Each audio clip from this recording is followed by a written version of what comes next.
శుక్లాంబరధరం విష్ణుం శశివర్ణం చతుర్భుజం ప్రసన్నవదనం ధ్యాయేత్ సర్వవిఘ్నోపశాంతయేత్. గురుర్బ్రహ్మా గురుర్విష్ణుః గురుర్దేవో మహేశ్వరః గురుస్సాక్షాత్ పరబ్రహ్మ తస్మై శ్రీగురవై నమః. వ్యాసాయ విష్ణురూపాయ వ్యాసరూపాయ విష్ణవే నమో వై బ్రహ్మనిధయే వాసిష్ఠాయ నమో నమః. కూజంతం రామ రామీతి మధురం మధురాక్షరం ఆరుహ్య కవితాశాఖాం వందే వాల్మీకికోకిలం. శృతిస్మృతిపురాణానాం ఆలయం కరుణాలయం నమామి భగవత్పాదశంకరం లోకశంకరం. సదాశివసమారంభాం శంకరాచార్యమధ్యమాం అస్మదాచార్యపర్యంతాం వందే గురుపరంపరాం. వాగర్ధావివ సంపృక్తౌ వాగర్ధప్రతిపత్తయే జగతః పితరౌ వందే పార్వతీపరమేశ్వరౌ. సూక్తిం సమగ్రయతున స్వయమేవ లక్ష్మీః శ్రీరంగరాజమహిషీ మధురైః కటాక్షైః. వైదగ్ధ్యవర్ణకునకుంభనగౌరవైర్యాం కండూలకర్ణకుహరాः కవయోధయంతి. హైమోర్ధ్వపుండ్రమజహన్మకుటం సునాసం మందస్మితం మకరకుండలచారుగండం బింబాధరం బహుళదీర్ఘకృపాకటాక్షం శ్రీవేంకటేశముఖమాత్మని సన్నిధత్తాం. మనోజవం మరుతతుల్యవేగం జితేంద్రియం బుద్ధిమతాం వరిష్టం వాతాత్మజం వనరయూధముఖ్యం శ్రీరామదూతం శిరసా నమామి. జయత్యతి బలో రామో లక్ష్మణశ్చ మహాబలః రాజాజీతి సుగ్రీవో రాఘవేణాభిపాలితః. దాసోహం కోసలేంద్రస్య రామస్యాక్లిష్టకర్మణః హనుమాన్ శత్రుసైన్యానాం నిహంతా మారుతాత్మజః. నరావణసహస్రం మే యుద్ధే ప్రతిఫలం భవేత్ శిలాభిస్తు ప్రహరతః పాదపైశ్చ సహస్రశః. అర్దయిత్వా పురీం లంకాం అభివజ్యత మైథిలీం సమృద్ధార్థో గమిష్యామి విశతాం సర్వరక్షసాం. ధర్మాత్మా సత్యసంధశ్చ రామో దశరథిర్యది పౌరుషే చ ప్రతిద్వంద్వశరైరం జహిరావిణిం. ఆపదామపహర్తారం దాతారం సర్వసంపదాం లోకాభిరామం శ్రీరామం భూయో భూయో నమామ్యహం. శరజ్యోత్స్నాశుద్ధాం శశీతజటాజూటమకుటాం వరత్రాసత్రాణస్ఫటికఘటికా పుస్తకకరాం. సకృన్నత్వా నత్వా కథమివ సతాం సన్నిధదతే మధుక్షీరద్రాక్షా మధురిమధురీణాః ఫణితయః. హరి ఓం. పరమేశ్వర స్వరూపమైన సభకి నమస్కారం. ఈనాడు శంకర భగవత్పాదుల చేత ప్రతిష్ఠించబడినటువంటి భారతదేశం నాలుగు మూలలా ఉన్నటువంటి 4 పీఠాలలో సార్వభౌమ పీఠంగా పరిగణింపబడినటువంటి దక్షిణ భారతదేశంలోని శృంగగిరి పీఠానికి ఆధ్వర్యం వహిస్తున్న పూజ్యపాదులు శ్రీ శ్రీ శ్రీ భారతీతీర్థస్వామి వారి యొక్క దివ్యమైనటువంటి సందేశంతో ప్రారంభమై వారి యొక్క అనుగ్రహ ఆశీస్సులతో ప్రారంభమైన ఈ శ్రీరామాయణ యజ్ఞ కార్యక్రమంలో 42 రోజుల పాటు 7 రోజులు ఒక కాండ చప్పున 6 కాండలు 6 ఏళ్లు 42 రోజులలో పూర్తి చేసి చిట్ట చివర పట్టాభిషేకం వరకు శ్రీరామాయణాన్ని సంపూర్ణంగా ప్రవచనం చేసేటటువంటి భాగ్యం నాకు కలగడం పరమేశ్వరుని యొక్క నిర్హేతుక కృపాకటాక్ష వీక్షణంగా భావన చేస్తున్నాను. శ్రీరామాయణం నిజంగా శ్రీరామాయణమే. ఎందుచేత నేను ఈ మాట అంటున్నానంటే ఇప్పుడే మీరు పీఠాధిపతుల యొక్క అనుగ్రహ భాషణంలో విన్నారు. వేదవేద్యే పరే పుంసి జాతే దశరథాత్మజే వేద ప్రచేతసాదాసీత్ సాక్షాత్ రామాయణాత్మన అంటారు.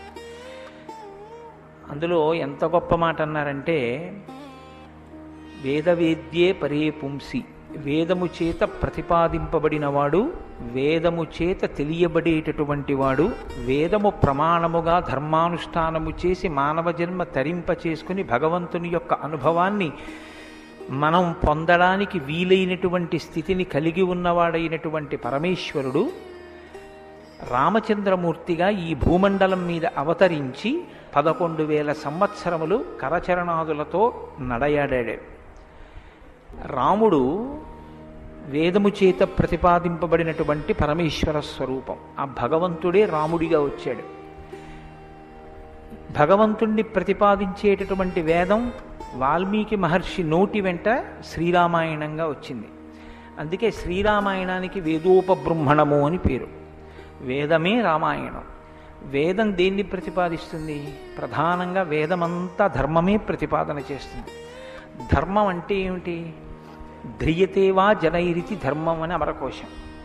ధర్మం అంటే తెలుసుకోవడం ధర్మంలో ఒక భాగం. కేవలం తెలుసుకోవడం ధర్మం కాదు. తెలుసుకున్నాడు, అనుష్ఠించడు. అప్పుడు ధర్మమా అంటే ధర్మం కాదు.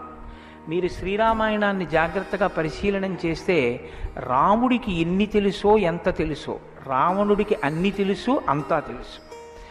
కానీ రాముడి ముందు రావణుడు ఎందుకు నిలబడలేకపోయాడు? ఒక్కటే కారణం, తాను తెలుసుకున్నది తాను విన్నది అనుష్ఠించాడు రామచంద్రమూర్తి. తాను విన్నది తాను తెలుసుకున్నది తన సౌకర్యానికి అనుగుణంగా మార్చుకుని దబాయించి బ్రతికే ప్రయత్నం చేస్తాడు రావణాసురుడు. ధర్మాన్ని మీరు తెలుసుకోవడం ప్రధానం ఎంతో, దాన్ని అనుష్ఠించడం కూడా అంతే అవసరం. అనుష్ఠానానికి పనికిరానటువంటి ధర్మం ఉపయోగం లేనిదవుతుంది. ఇంట్లో కర్ర ఉంది, వీధిలో కుక్క ఉంది. కుక్క మీ మీద పడడానికి ఉద్యుక్తమవుతున్న సమయంలో మీ ఇంట్లో కర్ర ఉంది కదా అని మీ మీద పడ్డం మానదు. మీ చేతిలో కర్ర ఉంటే కుక్క మీ మీద పడకుండా ఉంటుంది. ధర్మో రక్షతి రక్షితః అన్న మాటకు అర్థం ఏమిటంటే, మీరు ధర్మాన్ని అనుష్ఠిస్తే మిమ్మల్ని ధర్మం కాపాడుతుంది. ధర్మం విషయంలో తెలుసుకోవలసినటువంటి అత్యంత ముఖ్యమైన విషయం ఒకటి ఉంటుంది. ధర్మం ఇలా అనుష్ఠిస్తే అలా వెంటనే ఫలితం ఇవ్వాలని ఎక్కడ ఉండదు, ఒకచో అలా ఉండొచ్చు. ధర్మం ఎటువంటిదంటే, పంట పండడం కోసమని చెప్పి వ్యవసాయదారుడు భూమిని దున్నడం మొదలు పెడతాడు. భూమిని దున్నగానే పంట పండుతుందా? భూమిని దున్నిన తరువాత వర్షం పడే వరకు ఎదురు చూడాలి. వర్షం పడితే పంట పండుతుందా? విత్తనాలు వేయాలి. విత్తనాలు వేస్తే పంట పండుతుందా? మొలకలెత్తాలి. మొలకలెత్తినంత మాత్రాన పంట పండుతుందా? దానికి చీడా పీడా పట్టకుండా సస్యరక్షణ చేసుకోవాలి. 6 గాలము శ్రమిస్తే చిట్ట చివర ఆ పంట బాగా చేతికొచ్చి ఫలసాయాన్ని ఇస్తుంది. అప్పుడు కోత కోసి తెచ్చి పొలం గట్టున వేసి బస్తాలకెత్తి ఇంటికి తీసుకెళ్లి దాచుకునే పర్యంతము పండిన పంట మీ చేతికి వచ్చింది అని నమ్మకంగా చెప్పడం సాధ్యం కాదు. ధర్మం కూడా అంతే. ఇవాళ మీరు ధర్మం చేశారు అని వెంటనే ఫలితం ఇవ్వదు. అధర్మం కూడా అంతే. మీరు ఇవాళ అధర్మం చేశారు అని వెంటనే ఫలితం ఇవ్వదు. లోకంలో మీరు చూస్తూ ఉంటారు, ఒక్కొక్కడు చాలా పాపాచరణముతో ఉంటాడు, ఈశ్వరుని యందు భక్తి ఉండదు, శాస్త్రం ఏది వద్దందో అది చేస్తూ ఉంటాడు, కానీ సర్వసుఖములను అనుభవిస్తూ ఉంటాడు. మనకేమనిపిస్తుందంటే, ఆయన ఈశ్వరుణ్ణి ధిక్కరించాడు కదా, ఆయన ఏం ధర్మం పాటించట్లేదు కదా, ఆయన ఏం వేద ప్రమాణాన్ని అంగీకరించట్లేదు కదా, ఆయన సంతోషంగా సుఖంగా ఉన్నాడు. అన్నీ విని అన్నీ నమ్మి అన్నీ విశ్వసించి వేదమును ప్రమాణముగా స్వీకరించి ధర్మమును అనుష్ఠించినటువంటి నేను కష్టాలు పడుతున్నాను, ఏమిటి ఉపయోగం ఈ ధర్మం పట్టుకుంటే అనిపిస్తుంది. ధర్మం పట్టుకోవడం ఎటువంటిది అంటే, పంట పండడం కోసమని పొలం దున్నడం లాంటిది. పొలం దున్ని కష్టపడిన వాడికి పంట ఎప్పటికైనా చేతికొచ్చినట్టే. ధర్మాన్ని అనుష్ఠించిన వాడికి కూడా ధర్మం కాపాడి తీరుతుంది. అధర్మం ఇంటికి అంటుకున్నటువంటి చిన్న మంట లాంటిది. చిన్న మంటే కదా నన్ను ఏం చేస్తుందని పడుకున్న వాడికి చిట్ట చివర ఇల్లంతా ఎలా కాలిపోతుందో, అధర్మంలో మనం ఉన్నామని తెలుసుకుని అధర్మ పథంలోంచి బయటికి వచ్చే ప్రయత్నం చేయకపోతే చిట్ట చివరికి జరిగేటటువంటి పరిణామం కూడా అలాగే ఉంటుంది. కాంచన లంక ఉంది, అంత బలగం ఉంది, అంత గొప్ప సుఖాలు అనుభవించాడు, 10 తలకాయలున్నాయి, గొప్ప తపస్సు ఉంది, ఈశ్వరుడు యొక్క అనుగ్రహాన్ని పొందాడు, పరమేశ్వరుణ్ణి సాకారంగా దర్శనం చేశాడు, పుష్పక విమానం ఎక్కి ప్రపంచమంతా తిరిగాడు. చిట్ట చివరికి ఏమయ్యాడు? అధర్మాన్ని పట్టుకున్నందుకు కడుపున పుట్టినటువంటి బిడ్డల దగ్గర నుండి భార్య చిట్ట చివర ఏడుస్తూ యుద్ధభూమిలోకి వచ్చి, నువ్వు అధర్మాన్ని పాటించడం వల్లే ఇటువంటి చావు చచ్చావని మండోదరి గుండెలు బాదుకుని ఏడిచేటటువంటి స్థితిని రావణుడు పొందాడు. ప్రతి క్షణం ధర్మాన్ని అనుష్ఠించాడు. ఎంత ఓపికగా అనుష్ఠించాడంటే, ఎన్ని కష్టాలైనా రాని ఆయనకి కావలసింది మాత్రం ఒక్కటే, ధర్మం. ధర్మమా సుఖమా, ధర్మమా కష్టమా, ధర్మమా ప్రయోజనమా, ధర్మమా అడ్డదారా, ధర్మమా కోరిక తీరడమా, మీరు పక్కన ఏవి పెట్టి చూడండి, శ్రీరామచంద్రమూర్తి జీవితం అంతా ఒకటే, ధర్మమే. వాళ్ళన్నాడు, సుగ్రీవుడితో ఎందుకు స్నేహం చేశావు? నాతో స్నేహం చేస్తే రావణాసురుణ్ణి నిగ్రహించి నీ భార్యని వెంటనే ఇప్పిద్దును, ఎందుకు సుగ్రీవుడితో స్నేహం చేశావని అడిగాడు. నాకు కావలసింది ధర్మం. అధర్మాన్ని పాటించేటటువంటి నీతోటి స్నేహం వల్ల నా భార్యని తెచ్చుకోవడం నాకు అక్కర్లేదు, అందుకు నిన్ను నిగ్రహించానన్నాడు. తండ్రి మరణించాడు, చెక్కు చెదరలేదు. భార్యను అపహరించారు, చెక్కు చెదరలేదు. రాజ్యం పోయింది, చెక్కు చెదరలేదు. జటాయువు మరణించాడు, చెక్కు చెదరలేదు. ఇలా కాదన్నయ్య, ఈ మార్గాన్ని విడిచిపెట్టి ఇలా వెళ్ళన్నాడు తోడ పుట్టినటువంటి లక్ష్మణమూర్తి. నాకొద్దన్నాడు. కన్న తల్లి కౌసల్య అంది, నీ తండ్రి ఇటువంటి దురాత్ముడు కాబట్టి నన్ను కూడా నీతో తీసుకెళ్ళండి. వద్దమ్మా, ధర్మం ప్రధానం అన్నాడు. ఎన్ని పర్యాయాలు ఆయన మాట్లాడితే ధర్మం ధర్మం ధర్మం. అయితే ఇక్కడ మీరు ఒక మాట గమనించవలసి ఉంటుంది. ధర్మం అంటే ఏది ధర్మం? కోటేశ్వరరావు గారు చెప్తే ధర్మం అవుతుందా? లేకపోతే ఎవరో నేను ఇది చెప్తానండి ఇది ధర్మం అంటే అవుతుందా? మనం చెప్తే ధర్మం అవదు, వేదం చెప్తే ధర్మం అవుతుంది. వేదం ఏది చెప్పిందో అది ధర్మం. వేదమునకు వ్యతిరేకముగా చెప్పనటువంటి స్మృతి చెప్పినది ధర్మం. వేదమునకు వ్యతిరేకంగా చెప్పని స్మృతి చెప్పిన మాట పాటించిన వాడిది ధర్మం.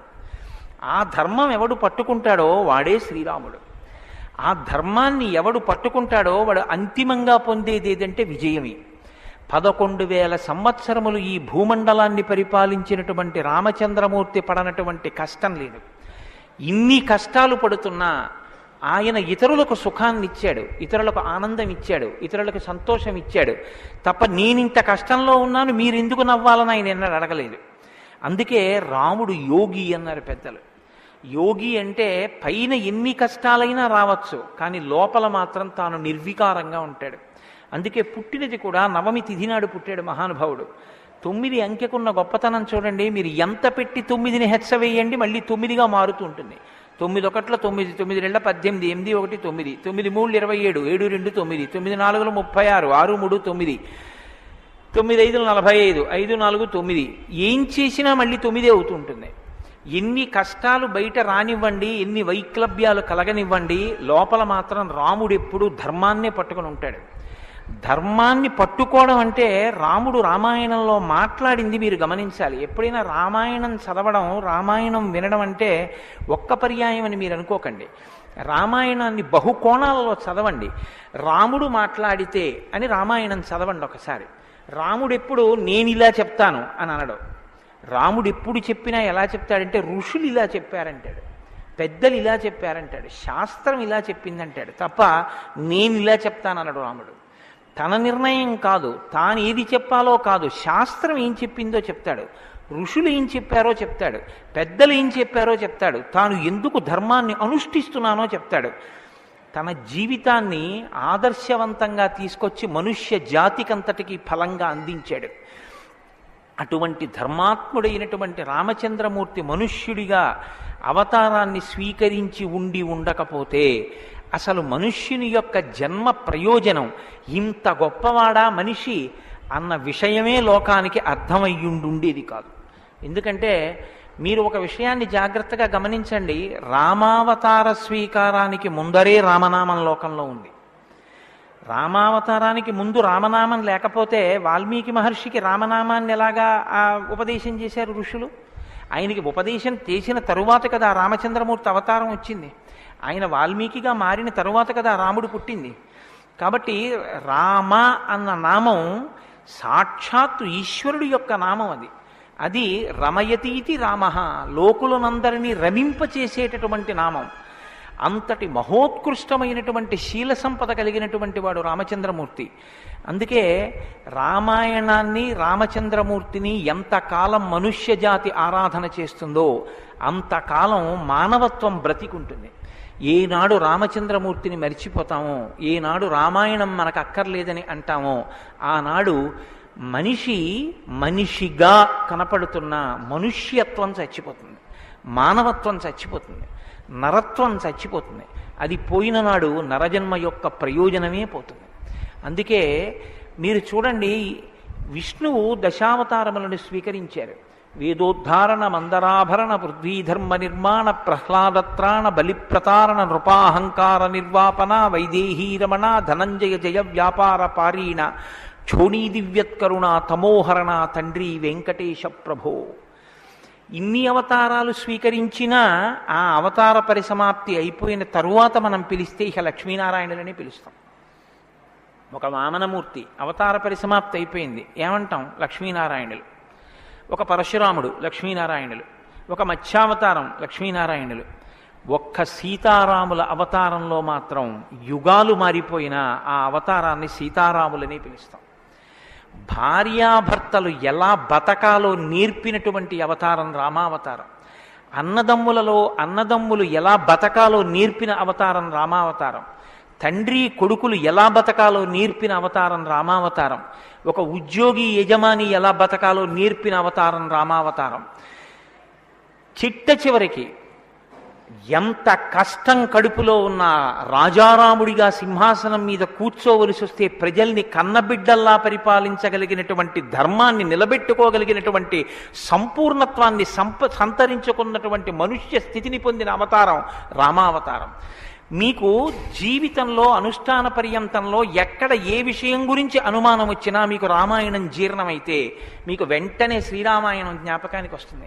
అప్పుడు రాముడు ఇలా ప్రవర్తించాడు అని మీకు జ్ఞాపకం వస్తుంది. రామాయణం మీకు జీర్ణమైతే మీ భాష తీరు మారిపోతుంది. రామాయణం మీకు జీర్ణమైతే మాట ఎంత గొప్పదో మీకు అర్థమవుతుంది. నేను అందుకే మీకు మనవి చేశాను, రామాయణాన్ని రామాయణంగా చదవకండి అని.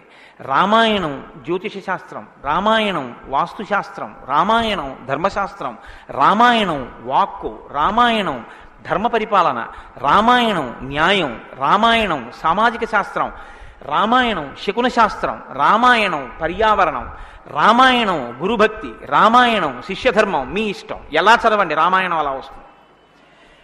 మీకిచ్చినది మట్టి ముద్ద, మీరు దాంతో మూకుడు చేసుకుంటారో, పళ్ళెం చేసుకుంటారో, ప్రమిద చేసుకుంటారో, గిన్నె చేసుకుంటారో, గరిటె చేసుకుంటారో మీ ఇష్టం. రామాయణాన్ని మీరు ఎలా చూడాలనుకుంటే మీకు అలా కనపడుతుంది. శ్రీరామాయణానికి ఉన్న గొప్పతనం ఏమిటంటే వాల్మీకి మహర్షి ఎవ్వరికీ కూడా కితాబులు ఇవ్వరు. రావణాసురుడు దుష్టుడని వాల్మీకి మహర్షి అనరు. వాల్మీకి మహర్షి చెప్పేది ఇలా చేశాడని చెప్తారు. తెల్లవారకట్ట లేచాడు, పరస్త్రీ పట్ల కామంతో మనసు కదిలింది. నీకు నచ్చి నీకు కూడా అలా ఉండాలనుకుంటే నీ ఇష్టం, నీ తల కూడా తెగిపోతుంది. నీవు కూడా పుత్రమిత్ర కళత్రాదులతో భంగపాటు పొందుతావు. రాముడు నిద్రలేస్తూనే నదీ స్నానం చేసి సంధ్యావందనం చేశాడు. నువ్వు రాముడిలా ఉండాలనుకుంటే 7 తరాలు తరిస్తాయి. నీకేది కావాలో నువ్వు నిర్ణయించుకో. రాముడు గొప్పవాడని చెప్పరు, రావణుడు తక్కువవాడని చెప్పరు. నువ్వేది తెలుసుకోవాలో అది నువ్వు తెలుసుకొని అనుష్ఠించాలి. అది శ్రీరామాయణం యొక్క గొప్పతనం. అంత గొప్ప అవతారంలో రాముడు ఎప్పుడు మాట్లాడినా ఋషివాక్కుని సమర్థిస్తాడు. రాముడు ఎప్పుడు మాట్లాడినా వేదవాక్కుని సమర్థిస్తాడు. రాముడు ఎప్పుడు మాట్లాడినా ధర్మాన్ని సమర్థిస్తాడు. ఇది మీరు బాగా జ్ఞాపకం పెట్టుకోవాలి. మనం శ్రీరామాయణం వింటున్నది శృంగగిరి పీఠంలో వింటున్నాం. అదేమిటండి పీఠ శాఖ కదా అని మీరు అనొచ్చు. ఆత్మావై పుత్రనామాసి, కొడుక్కి తండ్రికి అభేదం. బింబం ఎందులోంచి వచ్చిందో ఆ బింబం వచ్చినటువంటిది లేదా ప్రతిబింబం పుట్టిన బింబం రెండూ ఒకటే. అద్దం ముందు నిలబడితే నా ప్రతిబింబం కనబడితే ఆ ప్రతిబింబం బొట్టు పెట్టుకోలేదనుకోండి, దిక్కుమాలిన ప్రతిబింబమా బొట్టు పెట్టుకోవద్దా, తప్పు కదా అని ప్రతిబింబానికి బొట్టు పెడితే నాకు బొట్టు వస్తుందా? బింబానికి బొట్టెట్టుకుంటే ప్రతిబింబానికి బొట్టు వస్తుంది. బింబానికి ప్రతిబింబానికి తండ్రికి కొడుక్కి గురువుకి శిష్యుడికి అభేదమైతే గుంటూరు శృంగగిరి పీఠ శాఖకి ఎక్కడో కర్ణాటక రాష్ట్రంలో ఉన్న శృంగగిరి పీఠానికి నా దృష్టిలో అభేదం. శృంగగిరి పీఠంలో కూర్చుని శ్రీరామాయణ ప్రవచనం చెయ్యవలసి వస్తే నేను ఒక మాట చెప్పకుండా రామాయణాన్ని ప్రారంభించేస్తే నేను ఒక పొరపాటు చేసిన వాడిని అవుతాను. ఇన్ని పీఠాల్ని స్థాపించినటువంటి శంకర భగవత్పాదులు అవతార పరిసమాప్తి చేస్తూ ఒక మాట చెప్పారు. వేదో నిత్యమధీయతాం తదుదితం కర్మస్వనుష్ఠీయతాం. ప్రతిరోజు వేదం చదువుకో. నువ్వు చేసే ఏ కర్మ అయినా వేదం ఎలా చెప్పిందో అలాగే చెయ్యి. అంతేకాని నీ స్వంత బుద్ధితో ఏ పనిని చెయ్యవద్దు. వేదో నిత్యమధీయతాం తదుదితం స్వకర్మస్వనుష్ఠీయతాం దుస్తర్కాస్తు విరమ్యతాం. ఈశ్వరుడు నోరిచ్చాడు కదా అని నీ చిత్తం వచ్చినట్టుగా వాదనలు చేయవద్దు. నువ్వు ఏది మాట్లాడినా శృతిశిరపక్షస్వనుష్ఠీయతాం. ఉపనిషత్తులు ఏం చెప్పాయో, వేదం ఏం చెప్పిందో దాన్ని సమర్థించడానికి నీ వాగ్బలాన్ని ఉపయోగించు. అంతేకాని ఈశ్వరుడు వాక్కు ఇచ్చాడు కదా అని నీ ఇష్టం వచ్చినట్టు నువ్వు మాట్లాడితే చూడలేదు, లెక్క కట్టుకోలేడని నువ్వు అనుకోవద్దు. లెక్క కట్టేవాడు ఒకడు ఉన్నాడు. మీరు చూడండి, 84 లక్షల జీవరాశులు ఈ ప్రపంచంలో ఉన్నాయి. 84 లక్షల జీవరాశుల్లో 83,99,999 జీవరాశులకి వాక్కు లేదు. ఒక్క నరజన్మకే వాక్కు ఉంది. మళ్ళీ ఈ నరజన్మలో కొంతమంది మాత్రమే ఆ మాట చెప్పగలరు. కొంతమంది నరులుగా జన్మించిన నోరు విప్పి రామా అని గట్టిగా అనరా అంటే రామా అని అనలేరు. అది వారి దురదృష్టం. కానీ మనం భగవన్నామమును పలకగలం. భగవన్నామం పలికి తరించగలిగినటువంటి భాగ్యం మనకుంది. హరునకు అవ్విభీషణున కద్రిజకున్ తిరుమంత్రరాజమై కరికి నహల్యకున్ ద్రుపదకన్యకు నార్తి హరించు చుట్టమై బరగిన ఎట్టి నీ పతితపావన నామము నాదు జిహ్వపై నిరంతరము నటింపచేయుమి కదా చరధి కరుణాపయోనిధి అని వేడుకున్నాడు గోపరాజు గారు. నాకేం అక్కర్లేదయ్యా స్వామి, నీ నామం నా నాలుక మీద నర్తింపచేయవయ్యా చాలన్నాడు. పవి పుష్పంబగు అగ్ని మంచగు నాకూపారం భూమిస్థలంబగు శత్రుండతిమిత్రుడవు విషము దివ్యాహారమౌ నిన్నగా అవనీమండలి లోపలం శివ శివేచ్ఛాభాషణోల్లాసకిన్ శివ నీ నామము సర్వవస్యకరమౌ శ్రీకాళహస్తీశ్వర. నాకు నీ శివనామం నా నాలుక మీద నర్తించాలని కోరుకున్నాడు ధూర్జటి. భగవన్నామం చెప్పుకుంటే చాలని ఆ నామం ఉన్నందుకు వెంపర్లాడారు. అంత్యకాలమునందు ఆయాసమున నిన్ను తలుచునో తలపనో తలతునిపుడి నరసింహ నరసింహ నరసింహ లక్ష్మీ చ దానవంతక కోటి భానుతేజ గోవింద గోవింద గోవింద సర్వేశ పన్నగాధిపశాయి పద్మనాభ అని 2 చేతులిచ్చి నమస్కారం చేసి చిట్ట చివర ప్రాణం పోయేటప్పుడు ఆవేళ యమదూతల అగ్రహంబున వచ్చి ప్రాణముల్ పెకలించి పట్టునప్పుడు కపవాత పైత్యముల్ కప్పగా శ్రమచేత కంపముద్భవమంది కష్టపడుచు నారాయణాయంచు నా జిహ్వతో నిన్ను పిలుతునో శ్రమచేత పిలువలేనో నాటికిప్పుడు నీ నామస్మరణ చేతు చెవినిడవయ్య భూషణ వికాస శ్రీధర్మపుర నివాస దుష్ట సంహార నరసింహ దురిత దూరాన్ని గుండెలు బాదుకున్నాడు నరసింహచతకర్త. ఆ భగవన్నామం పలికేటటువంటి భాగ్యం ఉన్న ఏకైక ప్రాణి సృష్టిలో కేవలం మనుష్యుడే. అటువంటి మనుష్యుడికి ఇచ్చినటువంటి అదనపు వరం భగవత్ కథాశ్రవణం. ఈశ్వర కథ వినగలడు. ఆ ఈశ్వర కథ వింటేనే సమస్త సంసార భ్రమణ పరితాపోపశమనం అంటారు శంకర భగవత్పాదులు. గలంతి శంభోత్వచ్చరిత చరిత కిల్బిషరజో దళంతి ధీకుల్యాశరతి పతంతి విజయతాం దిశంతి సంసార భ్రమణ పరితాపోపశమనం వసంతి మచ్చేతో హ్రదవు విశివానందలహరి అంటారు. సంసార భ్రమణ పరితాపోపశమన కారణమైనటువంటి భగవంతుని యొక్క కథాశ్రవణము చేసి నోటితో జుర్రుకున్నటువంటి పదార్థాలు సప్తధాతువులతో నిర్మింపబడిన ఈ దేహాన్ని పోషిస్తే భగవంతుని యొక్క కథని చెవులతో జుర్రుకున్నటువంటి వాడు మళ్ళీ పుట్టవలసిన అవసరం లేకుండా పునరపి జననం పునరపి మరణం పునరపి జనని జఠరే చయనం ఇహ సంసారే బహుదుస్తారే కృపయాపారే పాహి మురారే అని ఆ భగవన్నామామృతాన్ని చెవులలోంచి లోపలికి జుర్రుకున్నటువంటి వాడు పునరావృత్తి రహిత శాశ్వత శివ సాయుధ్య స్థితిని పొందగలుగుతున్నాడు. ఇటువంటి భాగ్యం కలిగినటువంటి ప్రాణి మనుష్యుడు. ఆ మనుష్యుని యొక్క జీవితం ఎంత గొప్పదో, అసలు నరుడంతే ఎంత గొప్పవాడో నిరూపించినటువంటి అవతారం రామావతారం. నరుడిగా జన్మించి రామ కథ వినకపోతే, రాముని యొక్క గొప్పతనాన్ని వినకపోతే, రాముడు మనకి చేసిన మహోపకారం ఏమిటో తెలుసుకుని కృతజ్ఞతలు ఆవిష్కరించకపోతే అంతకన్నా కృతజ్ఞుడు వేరొకడు ఉండడు. నేను ఈ మాట ఎందుకు అంటున్నానో తెలుసా అండి? రావణాసురుడు వరాలు కోరుకున్నాడు బ్రహ్మగారిని. అందరినీ అడిగాడు, ఒక్క నరవానరులను వదిలిపెట్టాడు. ఎందుకు వదిలిపెట్టావని బ్రహ్మగారు అడగలేదు, తానీ చెప్పుకున్నాడు. ఇంతమంది గురించి అడిగాను, నరవానరముల గురించి నాకు లెక్క ఏమిటి, వాళ్ళు లెక్కలోకి వస్తారా, నేను అసలు వాళ్ళ పేరు ఎత్తనన్నాడు. అంటే నరుడికి ఉన్నటువంటి విలువ ఏ పాటిదో మీరు అర్థం చేసుకోండి. రావణాసురుడున్న కాలంలోనేగా రాముడున్నాడు. రావణాసురుడి కాలం నాటికి నరుడికి ఉన్న విలువ, నరుడికి ఉన్న గౌరవం అంత గొప్పవి. ఆయన రాక్షసుడండి, ఏదైనా మాట్లాడతాడు, మీరెందుకు గుండెలు బాదుకుంటారు అనొచ్చు. జనక మహారాజు మహాజ్ఞానిగా, అంతటి మహాజ్ఞాని అయినటువంటి జనకుడు ఎదర వస్తోందిగా సీతారామ కళ్యాణం. అంతటి వాడు ఆయన అన్నాడు, మనుష్యుడు రాముడు, ఆయనే విత్తుతాడు శివధనస్సు అన్నాడు.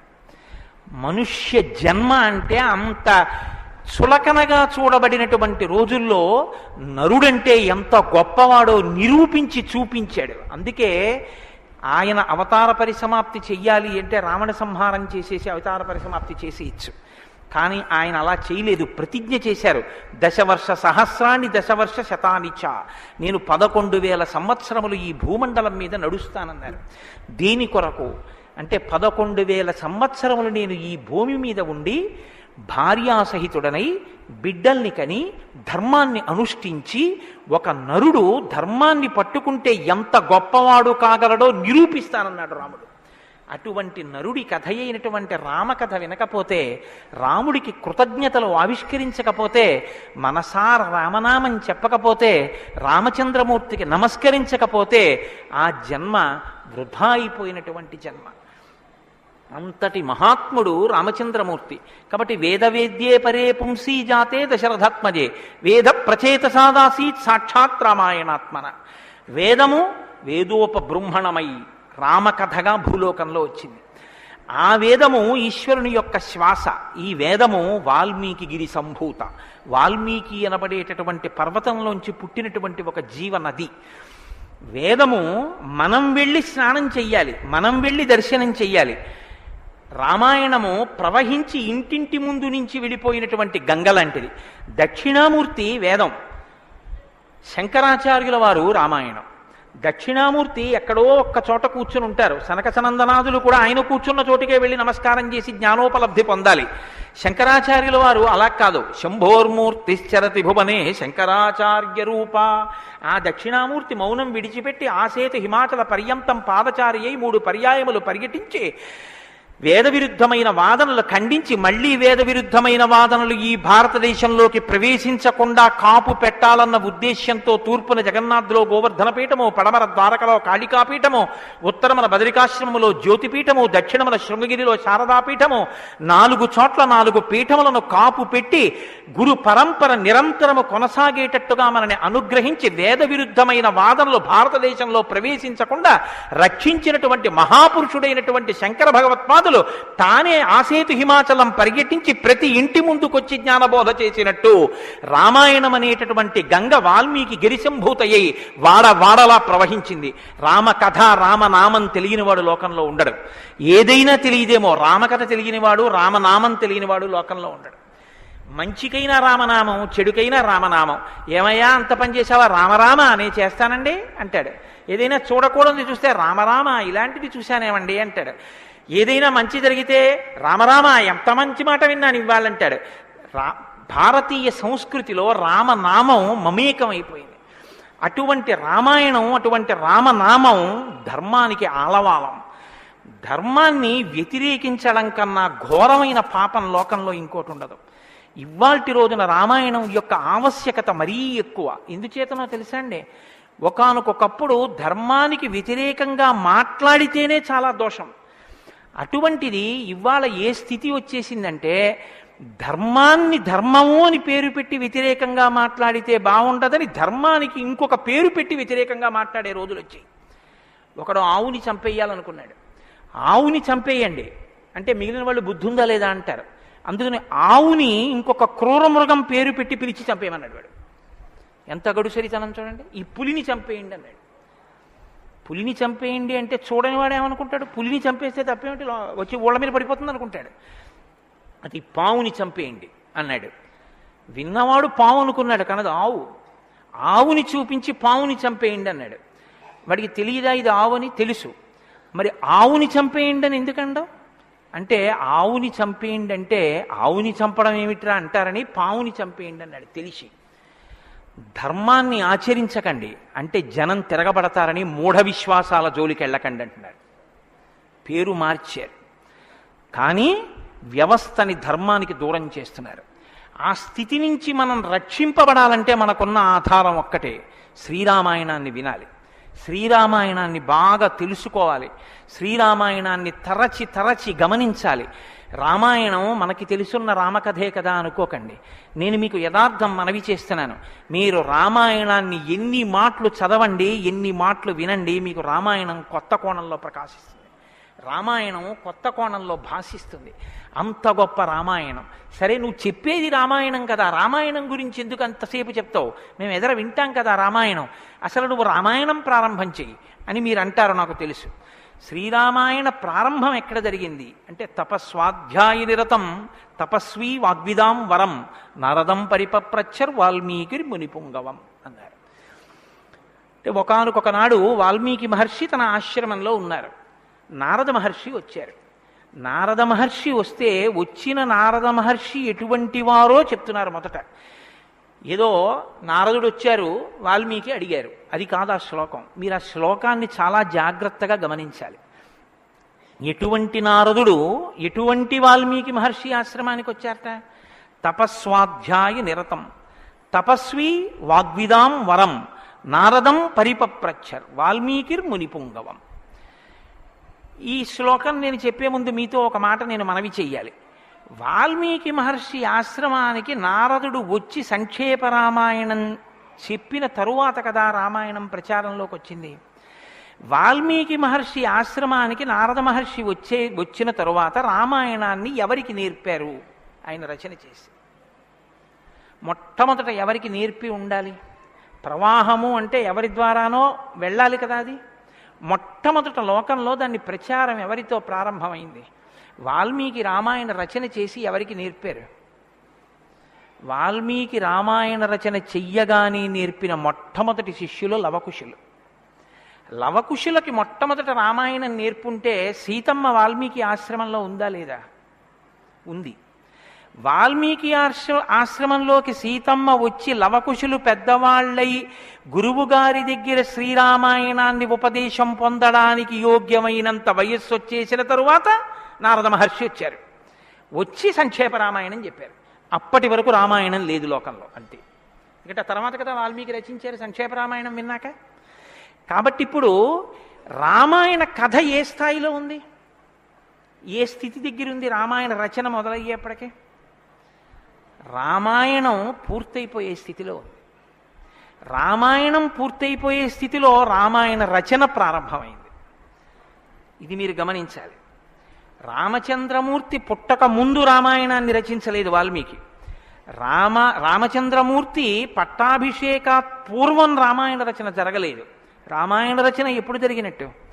రామచంద్రమూర్తి పట్టాభిషేకం చేసుకుని సీతమ్మ తల్లిని అడవులలో విడిచిపెట్టి అడవులలో ఉన్న సీతమ్మని వాల్మీకి మహర్షి తన కుటీరానికి తీసుకెళ్లి లవకుశులు జన్మించి వాళ్ళు పెరిగి పెద్దవాళ్ళై యోగ్యులై విద్యాభ్యాసం చేసి సంగీత విద్యలో మంచి నిష్ణాతులై వాల్మీకి మహర్షి రచించిన రామాయణాన్ని బోధ చేస్తే నేర్చుకుని లోకంలో ప్రచారం చెయ్యగలిగినంత వయస్సు వాళ్ళు వచ్చిన తరువాత నారద మహర్షి వచ్చారు అక్కడికి.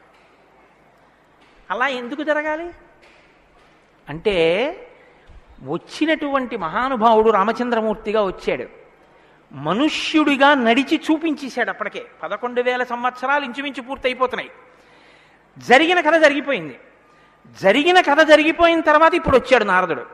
ఇప్పుడు జరిగిపోయిన కథలో అడుగు తీసి అడుగు వేస్తే ధర్మం రామాయణంలో.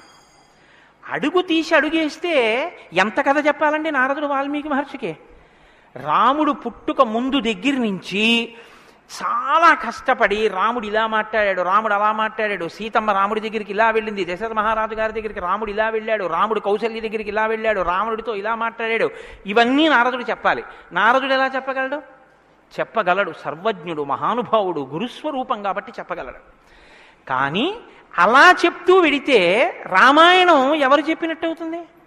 నారదుడు చెప్పింది వాల్మీకి రాసింది అవుతుంది. మరి వాల్మీకి రామాయణ రచన చేశారని మనం ఎలా చెప్తున్నాం? ఒకటే కారణం, సంక్షేప రామాయణమే నారదుడు చెప్పాడు. కేవలం ఒక 100 శ్లోకాల దగ్గరలో రామకథని ఒక్కసారి అలా చిన్న మాల కింద అల్లి చెప్పి వెళ్ళిపోయాడంతే. మిగిలిన రామకథ రాముడు ఎలా కదిలాడో, ఎలా అడుగేశాడో, ఎలా నడిచాడో, ఎలా మాట్లాడాడో ఇవన్నీ వాల్మీకి మహర్షికి కనపడ్డాయి. ఎప్పుడు?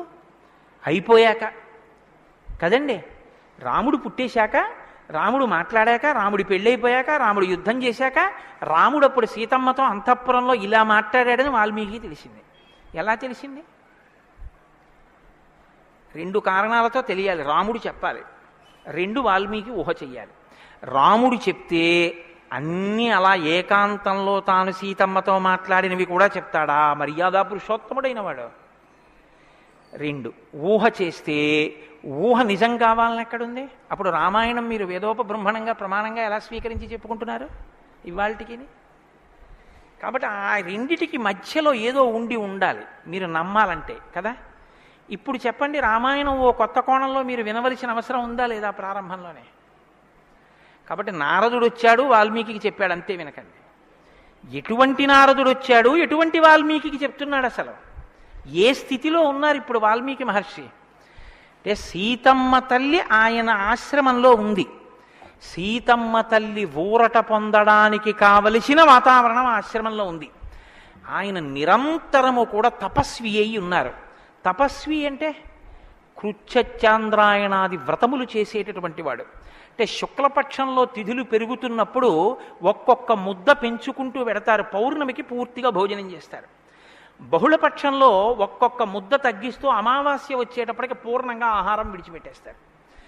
ఇలా విడిచిపెట్టి నిరంతరం వేదం చదువుకుంటూ వేదము చేత ప్రతిపాదింపబడిన పరమేశ్వర స్వరూపాన్ని ఇక్కడే అనుభవంలోకి తెచ్చుకునే ప్రయత్నం చేస్తారు. అహం బ్రహ్మాస్మి అంటే అది కదండి శృంగగిరి పీఠానికి మహావాక్యం, అహం బ్రహ్మాస్మి, నేనే ఈశ్వరుడను అన్న వాక్యాన్ని అనుభవపూర్వకం చేసుకోవాలి. దానికి వ్రతం అంతా కర్మాచరణం. ఇప్పుడు ఈ కర్మాచరణం అంతా చేసి తపిస్తున్న వాల్మీకి దేని కొరకు తపిస్తున్నారు? బ్రహ్మముగా తనను తాను తెలుసుకొనుట కొరకు ప్రయత్నిస్తున్నారు. ఇప్పుడు యోగ్యమైన కాలం సిద్ధించింది. యోగ్యమైన కాలం సిద్ధిస్తే ఉపదేశం చెయ్యడానికి రావలసిన వాడు ఎవరు రావాలి? గురువుగారు రావాలి. గురువుగారి కన్నా మంగళస్వరూపం లోకంలో ఉంటుందా? ఇంకుండదు. అన్నిటికన్నా మంగళస్వరూపం ఏది అంటే గురువుగారే. గురువుగారి కన్నా గొప్పవాడు, గురువుగారి కన్నా అధికుడు లోకంలో ఉండడు. నగురోరధికం నగురోరధికం నగురోరధికం ఇది శివశాసనత. గురువు కన్నా అధికుడి లోకంలో లేడు. మరి ఈశ్వరుడండి అని మీకు అనుమానం రావచ్చు.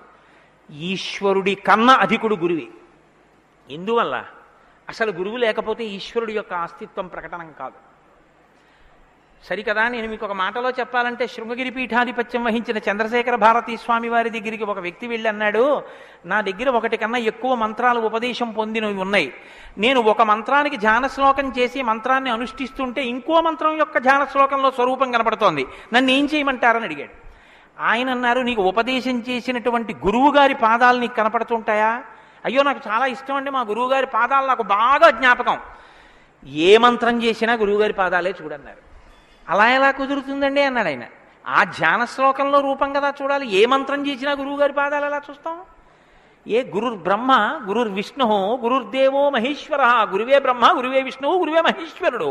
ఇక గురువుగారి పాదాలే ఆ దేవతలన్నీ. కాబట్టి గురువుగారి పాదాలు చూస్తూ నువ్వు ఏ మంత్రం చెప్పినా ఆ మంత్రం సిద్ధిస్తుంది. అయినప్పుడు ఇప్పుడు గురుదర్శనమే మంగళకరమైనటువంటి దర్శనం. నారదుని యొక్క దర్శనం, నారదుని యొక్క పేరెత్తడం కన్నా గొప్పతనం ఇంకోట్లేదు.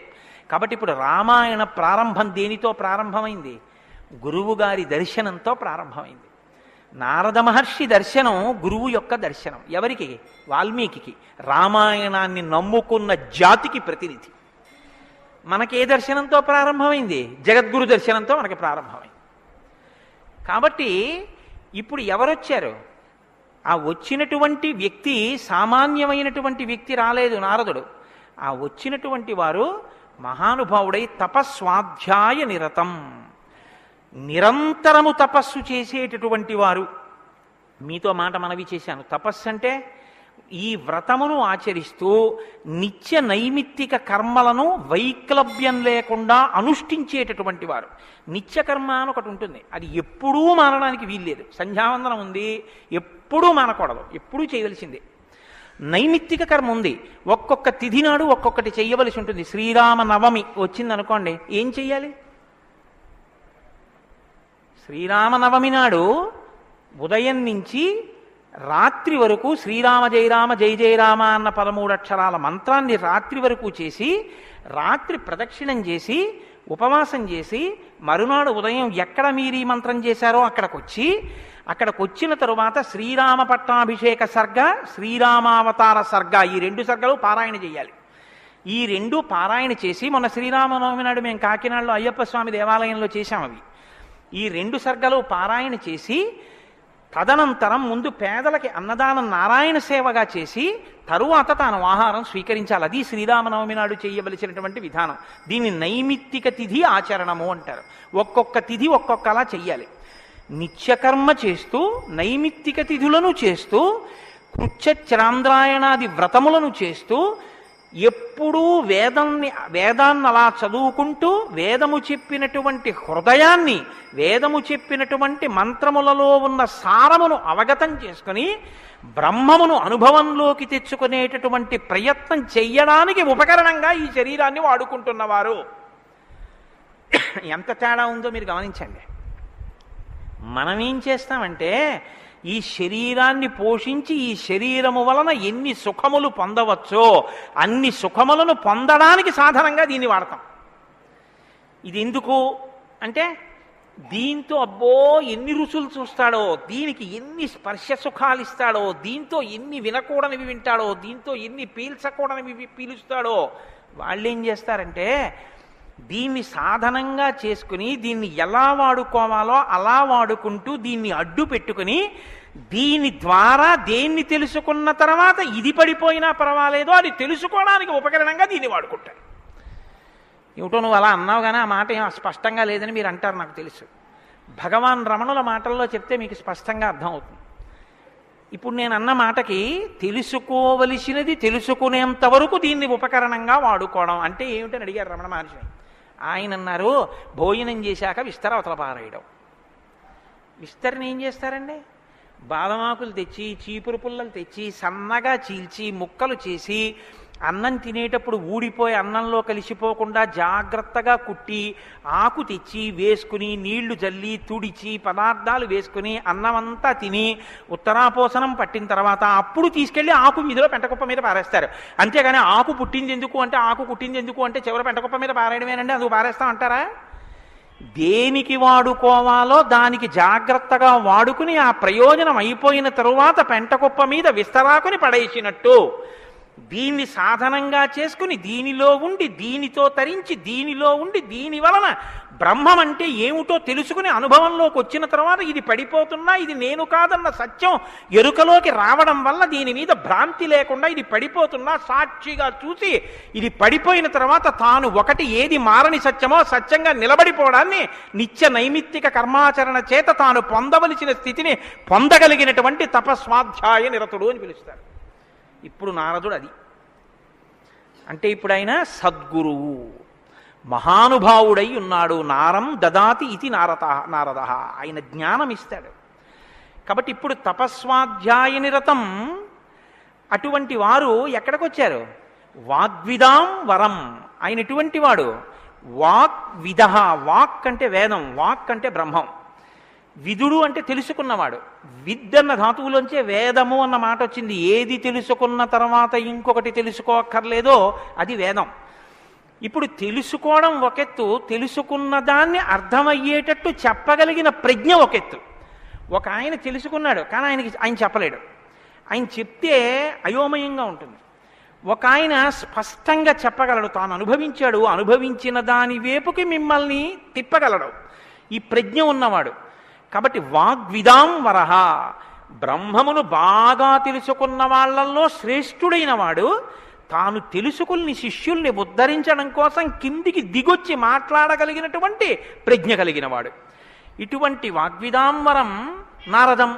అటువంటి నారదుణ్ణి ఎవరు ప్రశ్నించారు? ఇప్పుడు అడిగినవాడు వాల్మీకి మహర్షి. ఆయన ఎటువంటి వారు?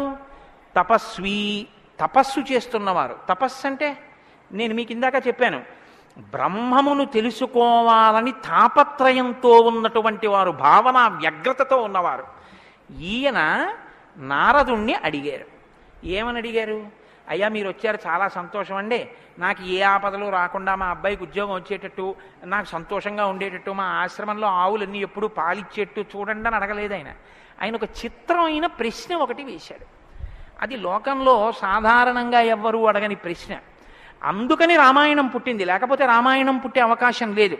మీరు ఒకటి బాగా జ్ఞాపకం పెట్టుకోండి, జ్ఞానం ఎక్కడి నుంచి పుడుతుంది అంటే ప్రశ్న చక్కగా వెయ్యగలిగినటువంటి శిష్య ప్రజ్ఞలోంచి పుడుతుంది.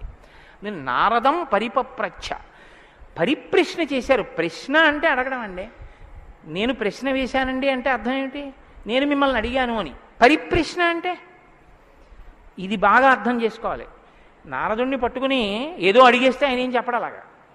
పరిప్రశ్న చేస్తే చెప్పాడు ఆయన. పరిప్రశ్న అంటే, ప్రశ్న అంటే అడగడం, పరి అంటే పరి అన్న మాట ముందు కలిపారు మహర్షి.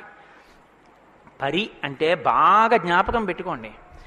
ఇప్పుడు నేను ఎవరిని అడుగుతున్నానో ఆ మహానుభావుడు నోరు విప్పి చెప్పినటువంటి మాట త్రికాలముల యందు సత్యమే. ఆయన చెప్పిన మాట మీద నాకు అవిశ్వాసం అన్న మాట ఉండక్కర్లేదు. ఆయన అన్నారు అంటే అది జరిగి తీరుతుందంతే. ఆయన చెప్పింది చేస్తే ఆ ఫలితం వస్తుందంతే. ఆయనటువంటి శక్తివంతుడు. ఈ నమ్మకం మీకు ఉండి అడగడం మొదలు పెడితే శ్రద్ధ, పరిప్రశ్నకి ముందేముంటుందో తెలుసా అండి? శ్రద్ధ ఉంటుంది. శ్రద్ధ లేకుండా వినయం ఎలా వస్తుందండి? మీరు నాకు చెప్పండి. ఇప్పుడు నేను ఒక ఆయన దగ్గరికి వెళ్ళి ఇలా అయ్యా నమస్కారం అండి అని ఇలా ప్రణిపాతం చేసి నేల మీద పడి ఎంతో ఇదిగా 2 చేతులు ఇలా చాపి అయ్యా మీరు నాకు దయచేసి అనుగ్రహించి ఇది చెప్పాలని ఎందుకు అడుగుతాను? ఆయన శక్తివంతుడని నేను నమ్మితేను. వీడి మొహం వీడికేం వచ్చు అనుకున్నాను అనుకో, నేను నీకేం తెలిసాడో అంటాం అంతే. పరిప్రశ్న చేస్తారేంటి? వినయం ఎప్పుడు ఉంటుంది? ఆయన శక్తివంతుడని తెలిస్తే వినయం ఉంటుంది. ఆయన శక్తివంతుడని మీరు నమ్మడాన్ని శాస్త్రంలో ఏమంటారో తెలుసా అండి? శ్రద్ధ అని పిలుస్తారు. శంకరాచార్యులు వారు భాష్యం చేస్తూ శ్రద్ధ అన్న మాట గురించి ఒక మాట చెప్పారు. శాస్త్రస్య గురువాక్యస్య సత్యబుద్ధ్యావధారణ సా శ్రద్ధా కవితా సిద్ధి యా వస్తూపలభ్యతే. శ్రద్ధ అన్న మాటకు అర్థం ఏమిటంటే శాస్త్రము చెప్పినా గురువుగారు చెప్పినా అది పరమ సత్యమో, ఇక దానికి తిరుగులేదు, అది కాని పాటిస్తే మనకి ఫలితము వచ్చి తీరుతుందని నమ్మడమే శ్రద్ధ అని పేరు. ఆ శ్రద్ధ ఎక్కడుందో దానిలోంచి వినయం వస్తుంది. అప్పుడు గురువుగారిని చూసి వంగి వంగి వంగి వంగి నమస్కరించి మాట్లాడతావు. ఎందుకు మాట్లాడాలి? ఆయన ఏం చేతకాకో మాట్లాడకపోతే ఆనందించలేని వాడో కాడు. ఆయన ఒక్కడు తనలో తాను ఆనందించగలడు. మరి ఇప్పుడు ఎందుకు మాట్లాడుతున్నాడు? నీ కొరకు మాట్లాడుతున్నాడు. ఆయన త్యాగం చేశాడు. ఆయన కంఠానికి శోష కలిగింది, అంటే బాధ కలిగింది. ఆయన ఊపిరికి ఘర్షణ కలిగింది. ఆయన శరీరానికి చెమట పట్టింది. దేని కొరకు? నీ కొరకు. ఆయన నీ కొరకు మాట్లాడుతున్నాడు. ఇది గుర్తిస్తే వినయం. ఈ త్యాగానికి నేనేమి ఇవ్వగలను ఆయనకి? ఈ కృతజ్ఞతాభావంతో నువ్వు నిలబడగలిగితే, అలా నువ్వు ప్రశ్నించగలిగితే పరిప్రశ్న అంటారు. ఇప్పుడు నారదం పరిపప్రచ్ఛ ఇలా ప్రశ్న వేశాడు తప్ప ఏదో ప్రశ్న వేస్తే రామాయణం వచ్చిందని మీరు అనుకోకండి. పరిప్రశ్న చేస్తే రామాయణం వచ్చింది. ఇప్పటి వరకు నారదుడు ఏం మాట్లాడలేదు. మీరు బాగా గమనించండి. వచ్చాడంతే. లోపలికి వచ్చారు, వాల్మీకి మహర్షి చూశారు, అర్ఘ్యపాద్యాదులు ఇచ్చారు, కూర్చోబెట్టారు. ఇప్పుడు పరిప్రశ్న చేస్తున్నారు. ఏ ప్రశ్న వేస్తే అసలు రామాయణం గురించి చెప్పారు ఆయన. వాల్మీకి మహర్షి అడిగిన ప్రశ్న ఏమిటంటే ఆయన్ని, కోన్వస్మిన్ సాంప్రదం లోకే గుణవాన్ కస్య వీర్యవాన్ ధర్మజ్ఞశ్చ కృతజ్ఞశ్చ సత్యవాక్యో దృఢవ్రతః చారిత్రేణ చ కోయుక్తః సర్వభూతేషు కోహితః విద్వాన్ కః కస్సమర్థశ్చ కస్యైక ప్రియదర్శనః ఆత్మవాన్ కో జితక్రోధో ద్యుతిమాన్ కో ననసూయకః కస్య బిభ్యతి దేవాశ్చ జాతరోషస్య సంయుగే. 16 గుణములు అడిగాడు ఆయన.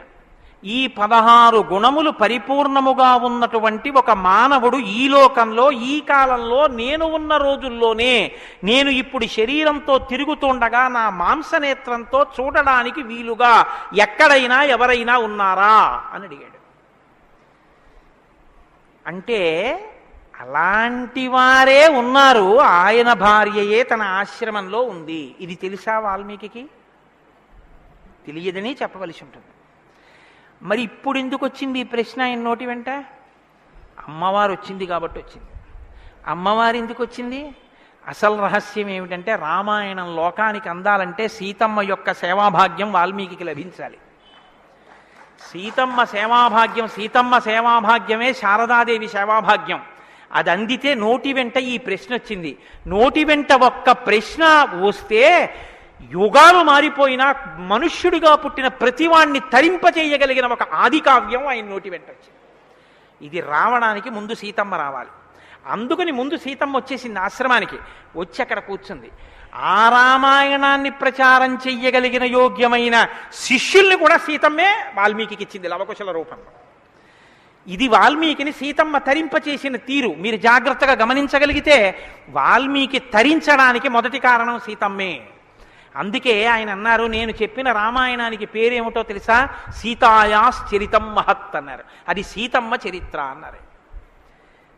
తల్లి ఎంత గొప్ప తల్లో మీరు ఆలోచించండి. అందుకే సీతమ్మ ఒకరు, శారదమ్మ ఒకరా? కాదు, సీతమ్మే శారదమ్మ. కాబట్టే అంత జ్ఞానం వాల్మీకి ఇచ్చి ఈ ప్రశ్న వేయించింది. ఎందుకు వేయించాలి? సీతమ్మ వెళ్ళిపోతే రామావతారం వెళ్ళిపోతుంది. ఇక సీతమ్మ వెళ్ళిపోతుంది. ఆ రోజులు వచ్చేసాయి. అప్పటికి ఆ రోజు వచ్చేసింది. ఎందుకంటే ఇక అశ్వమేధయాగం చేసేస్తాడు రాముడు. అశ్వమేధయాగం చేస్తే సీతమ్మ కనపడుతుంది రాముడికి. సీతమ్మ రాముడికి కనపడితే వేరొకసారి పాతివ్రత్యాన్ని నిరూపించుకోమని చెప్తాడు. ఎందుకు చెప్తాడంటే ఎప్పుడు లోకం కోసం, తన కోసం కాదు. ఈ మాట అనగానే ఆవిడ అంటుంది, నా ప్రయోజనం అయిపోయిందా? నీకు భార్యగా నీ వంశాన్ని నిలబెట్టడానికి. రామకథ నరుడి కథ బాగా గుర్తుపెట్టుకోండి. రామకథ దేవుడి కథని మీకు జరిగితే మీకు ఎంత పనికొస్తుందో నేను చెప్పలేను. రామకథ నరుడి కథని మీరు వినండి, మీకు పనికొస్తుంది. అందుకే సీతమ్మ ఈ మాట అంది, నేను ఎందుకు వచ్చానో తెలుసా నీ పక్కకి? నీ వంశం తరించాలి. నీ వంశం తరించాలంటే నీకు పితృరుణం తీరాలి. పితృరుణం తీరాలంటే నీకు బిడ్డలు కనాలి. నీకు బిడ్డలు పుట్టాలి అంటే నా సహకారం ఉండాలి. నేను నా శరీరాన్ని త్యాగం చేస్తే నా కడుపులో ఉన్న బిడ్డలు కూడా పోతారు. పోతే నీకు పితృరుణం తీరదు. నువ్వు ఏకపత్ని వృతుడవు. ఇంకొక బిడ్డని, ఇంకొక ఆడదాన్ని స్వీకరించవు. నీ వంశం ఆగిపోతుంది. నా కారణంగా నీ వంశం ఆగకూడదు. నీ వంశం కొనసాగడానికి నీకు బిడ్డల్ని ఇచ్చాను. నా ప్రయోజనం అయిపోయింది. నేను వెళ్ళిపోతున్నానని భూమిలోకి వెళ్ళిపోయింది ఆవిడ. ఆవిడ వెళ్ళిపోయిన తర్వాత ఇక రామావతారం లేదు. సరయూ నదిలో ప్రవేశించి రామావతారం కూడా పూర్తి. ఇప్పుడు రామావతారం పూర్తయిపోకముందే సీతమ్మ రామాయణం పలికించాలి. వాల్మీకితో పలికించాలంటే ఈ సన్నివేశాన్ని సృష్టించాలి. నారదుణ్ణి పిలిపించింది ఆవిడ. కాబట్టి వచ్చాడు మహానుభావుడు. వస్తే ఆయన ఈ ప్రశ్న అడిగాడు. ఇప్పుడింత ఆర్తితో ఈ ప్రశ్న అనుకోకుండా నోటి వెంట వస్తే తప్ప రామాయణ కథ ప్రారంభం కాదు. అందుకని అడిగాడు, కోన్వస్మిన్ సాంప్రతంలోకే గుణవాన్ కస్య వీర్యవాన్. ఈ కాలంలో నారద మహర్షి ఇప్పుడు నేను చూడడానికి వీలుగా నేను అడిగిన మహానుభావుడు ఎవరైనా ఉన్నాడా? ఎవరు?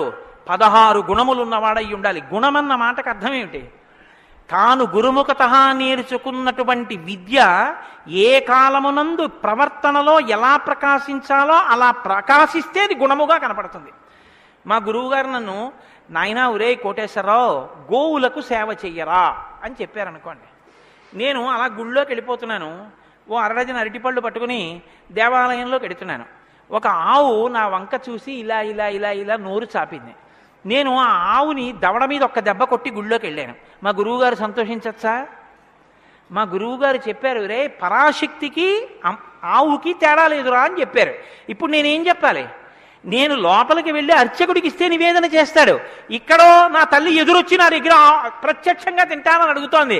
అమ్మ ఏమి భాగ్యం, అక్కడ ఇంకా తొక్క తీసి పెట్టాలి, ఇక్కడ తొక్కతో తినడానికి సిద్ధంగా ఉన్నావు. నా చేత్తో పెట్టుకుంటాను. 2 చెప్పులు ఇప్పి గభాల్లో 2 అరటిపళ్ళు నేను పెట్టాలి. పెడితే నేను గురువాక్యాన్ని అనుష్ఠానంలోకి తెచ్చుకున్నవాడిని. ఇప్పుడు గుణముగా ప్రకాశిస్తుంది. కోటేశ్వరరావు గారండే వాళ్ళ గురువు గారు చెప్పింది గుర్తుపెట్టుకుని ఆవుకి 2 అరటిపళ్ళు పెట్టాడు. అదో గుణం. అంటే నేను నా గురించి చెప్పుకుంటున్నాను అనుకోకండి. నేనే అటువంటి పుణ్యకార్యాలు చేసిన వాడిని కాదు మహాప్రభు. ఏదో ఉదాహరణకి చెప్పానంతే. అదే స్వోత్కర్ష కోసం చెప్పిన వాడిని కాదు. కాబట్టి గుణము అంటే విన్నది, చదువుకున్నది, ప్రవర్తనయందు ఆ సందర్భంలో ప్రకటనమైతే, ప్రకాశిస్తే గుణం అవుతుంది. అలా ఉన్నాయా ఎవరికైనా? అలా ఉన్నవాడు ఉన్నాడా? గురువుగారి దగ్గర నేర్చుకున్నవి అనుష్ఠానంలోకి వచ్చేటప్పటికి గురువు ఏం చెప్పారో అలా ప్రవర్తించిన వాడు ఉన్నాడా? మీరు ఇలా వినండి రామాయణాన్ని. ఇంక తర్వాత కోన్వస్మిన్ సంప్రదంలోకే ఎప్పుడో కాదు వామనమూర్తి ఉన్నారు, నరసింహావతారం ఉందని చెప్పకు. ఇప్పుడున్నాడా? ఇది వాల్మీకి ప్రశ్న. కోన్వస్మిన్ సంప్రదంలోకే గుణవాన్ కస్య వీర్యవాన్. వీర్యవాన్ అంటే వీర్యవంతుడున్నాడా? వీర్యవంతుడంటే ఎటువంటి యుద్ధం వచ్చినా చెక్కు చెదరకుండా తానుగా నిలబడి తనలో ఏ మార్పు లేకుండా బయట మార్పు తేగలిగిన వాడు, ఎంతమందినైనా పడగొట్టగలిగిన వాడు. అటువంటి వాడు ఉన్నాడా? ఉంటే వీర్యవాన్. కోన్వస్మిన్ సంప్రదంలోకే గుణవాన్ కస్య వీర్యవాన్ ధర్మజ్ఞశ్చ. ధర్మం తెలుసుకున్నవాడు ఉన్నాడా? ధర్మం తెలియడం అంటే మీరు బాగా గుర్తుపెట్టుకోండి ఒకటి. ధర్మం తెలియడం అంటే ఏమిటో తెలుసా అండి? అధర్మం కూడా తెలియడం. ధర్మమే తెలిస్తే పూర్ణత్వం కాదు. ధర్మం తెలియడం అంటే అధర్మం కూడా తెలియడం. ఏది చెయ్యాలో తెలియడం అంటే ఏది చెయ్యకూడదో కూడా తెలియడం. మీరు కొంచెం ఆలోచించండి. నేను ఓ మాట అనేసి వదిలేస్తాను, ఇప్పుడు మీరు జవాబు చెప్పక్కర్లేదు. చెయ్యమన్నది చెయ్యడం తేలిక, చెయ్యొద్దన్నది వదిలేయడం తేలిక. చెయ్యొద్దన్నది వదిలేయడమే చాలా కష్టం. మీరు చూడండి, నేను మంత్రం ఇస్తాను 11 మార్లు చెయ్యండి రోజు, ఒక్క మాట కూడా మీకు కోతి గుర్తు రాకూడదన్నాను అనుకోండి, అలా చేయగలరా? ఇది వద్దు అని ఏదంటామో అదే చేయబుద్ధి వేస్తుంది. దేవుడికి 2 అగరత్తులు పెట్టు అన్నాను అనుకోండి, భయానికో భక్తికో 2 అగరత్తులు వెలిగించేయడం తేలిక. వద్దన్నది చేయకుండా ఉన్నవాడు ప్రజ్ఞావంతుడు. వద్దన్నది చేయకుండా ఉండాలంటే అధర్మం తెలియాలి కదండి. అధర్మం తెలియడం, ధర్మం తెలియడం, ధర్మం పాటించడం, అధర్మం విడిచిపెట్టడం, అధర్మం చేసిన వాడిని కూడా ఉండకుండా చేయడం, ఎందుకంటే వాడి వల్ల ధర్మం వ్యాప్తి చెందకుండా. ఇది ధర్మం తెలియడం. కాబట్టి ధర్మజ్ఞశ్చ కృతజ్ఞశ్చ. కృతజ్ఞశ్చ అంటే ఎవరో తనకు ఒక ఉపకారం చేశాడు, వాడు అదృష్టం అండి నన్ను సేవించుకున్నాడు అండం కాదు, ఎంత మహానుభావుడండి, నిజంగా నాకు ఎంత ఉపకారం చేశారండి, ఎంత ఉపకారం చేశారండి అని తలుచుకు తలుచుకు తలుచుకు తలుచుకు పొంగిపోగలిగినటువంటి మనసు ఉండడం. అసలు మనుష్య జన్మకు ఉండవలసిన ప్రధాన లక్షణం అదేనండి. కృతజ్ఞో నాస్తి నిష్కృతి. కృతజ్ఞత లేని వాడికి నిష్కృతి లేదు. అటువంటి కృతజ్ఞత ఉన్నవాడు ఉన్నాడా లోకంలో ఎవరైనా? ధర్మజ్ఞశ్చ కృతజ్ఞశ్చ సత్యవాక్యో. ఎప్పుడూ సత్యమే మాట్లాడాలి, మిన్ను విరిగి మీద పడిపోని నేను సత్యమే చెప్తాను అని వ్రతం పట్టినవాడు ఎవరైనా ఉన్నాడా? సత్యవాక్యో దృఢవ్రత. ఒక పని మొదలు పెడితే అనుకున్నాం కాదండి అది అలా అవుతుందా అందుకని వదిలేశాను లేండి ఇప్పుడు మార్చేశాను సంకల్పం అనకుండా, తాను ఒక్కసారి నోటి వెంట ఇది చేస్తానని అంటే పిడుగులు పడిపోయినా ఆ పని చెయ్యగలిగినటువంటి వాడు, దాన్ని విడిచిపెట్టనటువంటి వాడు, అటువంటి పూనిక ఉన్నవాడు ఉన్నాడా? దృఢవ్రత. కాబట్టి కోన్వస్మిన్ సాంప్రదంలోకే గుణవాన్ కస్య వీర్యవాన్ ధర్మజ్ఞశ్చ కృతజ్ఞశ్చ సత్యవాక్యో దృఢవ్రత చారిత్రేణ చకోయుక్తః. ఆయన ప్రవర్తనని చూస్తే ఇంకా మీరు వేదం చదవక్కర్లేదు. వేదం చదవక్కర్లేదంటే చదవద్దని కాదు నా ఉద్దేశం. ఆయన ప్రవర్తన చూస్తే ఆయన ఏది చేశారో అదే వేదం చెప్పింది అని గుర్తు. అటువంటి ప్రవర్తన ఉన్నవాడు ఉన్నాడా? పడుకున్నా, లేచినా, మాట్లాడినా, కూర్చున్నా, నించున్నా, నడిచినా, ఏం చేస్తున్నా ధర్మానికి అనుగుణంగా ప్రవర్తించగలిగినటువంటి నడవడి కలిగినటువంటి వాడు లోకంలో ఉన్నాడా?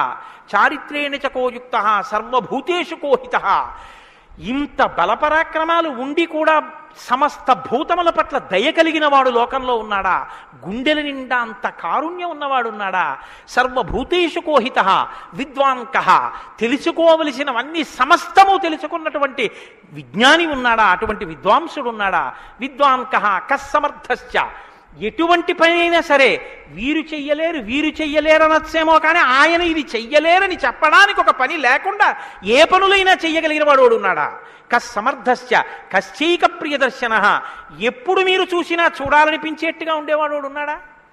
ఆయన యుద్ధం చేస్తుంటే వింటినారి లాగుతున్నాడు అందం, ఆయన అడవిలో నడుస్తున్నాడు అందం, ఆయన కిరీటం పెట్టుకున్నాడు అందం, ఆయన పాదపీఠం మీద పాదం పెట్టాడు అందం, ఆయన జిల్లేడు పాలు పోసుకుని జటాజూటం కట్టుకున్నాడు అందం, ఆయన ఏమీ లేదు నారచీర కట్టుకుని కోదండం పట్టుకున్నాడు అందం, ఆయనకి కోపం వచ్చి కన్నులు ఎర్రబారాయి అందం, ఆయన బాలరాముడిగా పిలక పెట్టుకుని వెడుతున్నాడు అందం, సీతమ్మతో మాట్లాడుతున్నాడు అందం, నిద్రపోతున్నాడు అందం. అసలు ఏది చూసినా అందం. అబ్బా ఇప్పుడు అంత బాగుంటాడండి, ఆ తర్వాత బాగుంటాడండి, కొంచెం అలంకారం చేసుకుంటాడు బాగుంటుంది అనడానికి ఏమైనా ఉంటుందా? ఎప్పుడు నువ్వు చూసినా అలాగే చూడాలనిపించేటట్టుగా ఉండేవాడు ఎవరైనా ఉన్నాడా? కశ్చైక ప్రియదర్శన. ఎంత పెద్ద మాట అండి. నిద్రపోతుంటే చూసావు, ఆహా నిద్రపోతుంటే చూడాలండి ఆయన సౌందర్యం. ఆ మాట ఎవరికన్నా ఉంటుందండి లోకంలో? ఏమన్నా ఆయన నిద్రపోతుంటే ఎంత బాగుంటాడండి అంటారా? ఏమన్నా ఆయన నిద్ర లేచి ఒళ్ళు విల్చుకుంటుంటే చూడాలండి ఆయన అందం ఎవరికైనా ఉందా? ఆయన యుద్ధం చేస్తుంటే చూడాలండి అందం ఎవరికైనా ఉంటుందా? ఎంతటి అందగాడు రామో. ఆయన పుంసాం మోహన రూపాయ పుణ్య శ్లోకాయ మంగళం. ఆడవాళ్ళు మోహించడం కాదు, పురుషులు మోహించారు ఆయన్ని. అంతటి అందగాడు. కొన్ని కోట్ల మంది కంఠాలు కోసేశాడంతే రామావతారంలో. నెత్తుటిని ఏర్లు పారించాడు. అయినా అందం. ఈ భుజాలు అందం, గడ్డం అందం, చెక్కిళ్ళు అందం, ఆ ఆజానుబాహు వరవింద దళాయతాక్షం, ఆ కళ్ళందం, ఆ కనుబమలందం, ఆ ముక్కందం, ఆ మూతందం, ఆ గడ్డం అందం, ఆ కంఠం అందం, అన్నీ అందం. అందమే రాముడు, రాముడే అందం, రాముడే అభిరాముడు. అటువంటి వాడు ఉన్నాడా? కశ్చైక ప్రియదర్శన ఆత్మవాన్కో, గొప్ప ధైర్యవంతుడు ఉన్నాడు ఆ లోకంలో. ధైర్యవంతుడు అంటే మీరు బాగా జ్ఞాపకం పెట్టుకోండి, ధైర్యవంతుడు అన్న మాటకు అర్థం ఏంటో తెలుసా అండి? భయం లేనివాడు అని కాదు. ధైర్యము అన్న మాటకి ఇంకో అర్థం కూడా ఉంది. ధైర్యము అంటే తాను ఏ పని మీద బయలుదేరాడో ఆ పనికి అనుగుణమైనటువంటి సంభారములను మాత్రమే దగ్గరుంచుకుని ఆ పని మీద మాత్రమే దృష్టి పెట్టి ఆ పనిని పాడు చేసేటటువంటి ఏ ఇతర ఆకర్షణీయమైనటువంటి వ్యవహారమైనా త్రోసి రాజని విడిచిపెట్టగలిగినటువంటి పూనిక ఉన్నవాడు ఉన్నాడా? నేను ఏకపత్ని వ్రతం చేస్తానన్నాడు, భార్యని రావణాసురుడు ఎత్తుకుపోయాడు, చాలామంది వచ్చి మీరబడ్డారు. మా నాన్నగారు దక్షిణ నాయకుడు, మా వంశంలో చాలామంది దక్షిణ నాయకులు, మా ఆవిడ దగ్గర లేదు కదండి అని ఏమైనా పొరపాటు పడ్డాడా? తాను ఏది అన్నాడో రామో దీర్ణాభిభాషతే, 2 మాటలు నాకు రావమ్మా అన్నాడు అంతే. లోకంలో అవతార పరిసమాప్తి వరకు అంతే. అలా ఉండగలిగిన వాడు ఉన్నాడా? ఆత్మవాన్కో జితక్రోధో, కోపాన్ని గెలిచిన వాడు ఉన్నాడా? కోపాన్ని గెలవడం ఏమిటండి? అది ఏమైనా ఎదురుగుండా వచ్చి నిలబడుతుందా క్రోధం? ఎలా గెలుస్తారు అంటే క్రోధం ఎక్కడి నుంచి వస్తుందో మూలస్థానాన్ని గుర్తెరగడం, వికార కారణాన్ని తెలుసుకోవడమే క్రోధాన్ని గెలవడం. అంటే మీరు చూడండి, నాకండి ఎంత కోపం వచ్చేసిందో అంటాడు. ఎంత కోపం వచ్చేసిందోకి ఎక్కడి నుంచి వచ్చింది? ఇక్కడి నుంచే రావాలి కోపం. ఇక్కడి నుంచి రావడానికి అనువైన అవకాశం, వాతావరణం నువ్వు ఇస్తే రావడానికి సిద్ధంగా ఉంటుంది. మంట పుట్టడానికి సిద్ధంగా ఉన్నట్టు ఉంటుంది అది. నువ్వు అది పుడితే ఎంత వికారంగా ఉంటావో, నీ ముఖం ఎలా ఉంటుందో, ఎంత జేవురించుకుని ఉంటుందో, ఎలా అరుస్తావో, నీ చేతులు ఎలా ఉంటాయో ఓసారి ఆ టైంలో వీడియో తీసి చూసుకో ఎలా ఉంటుందో.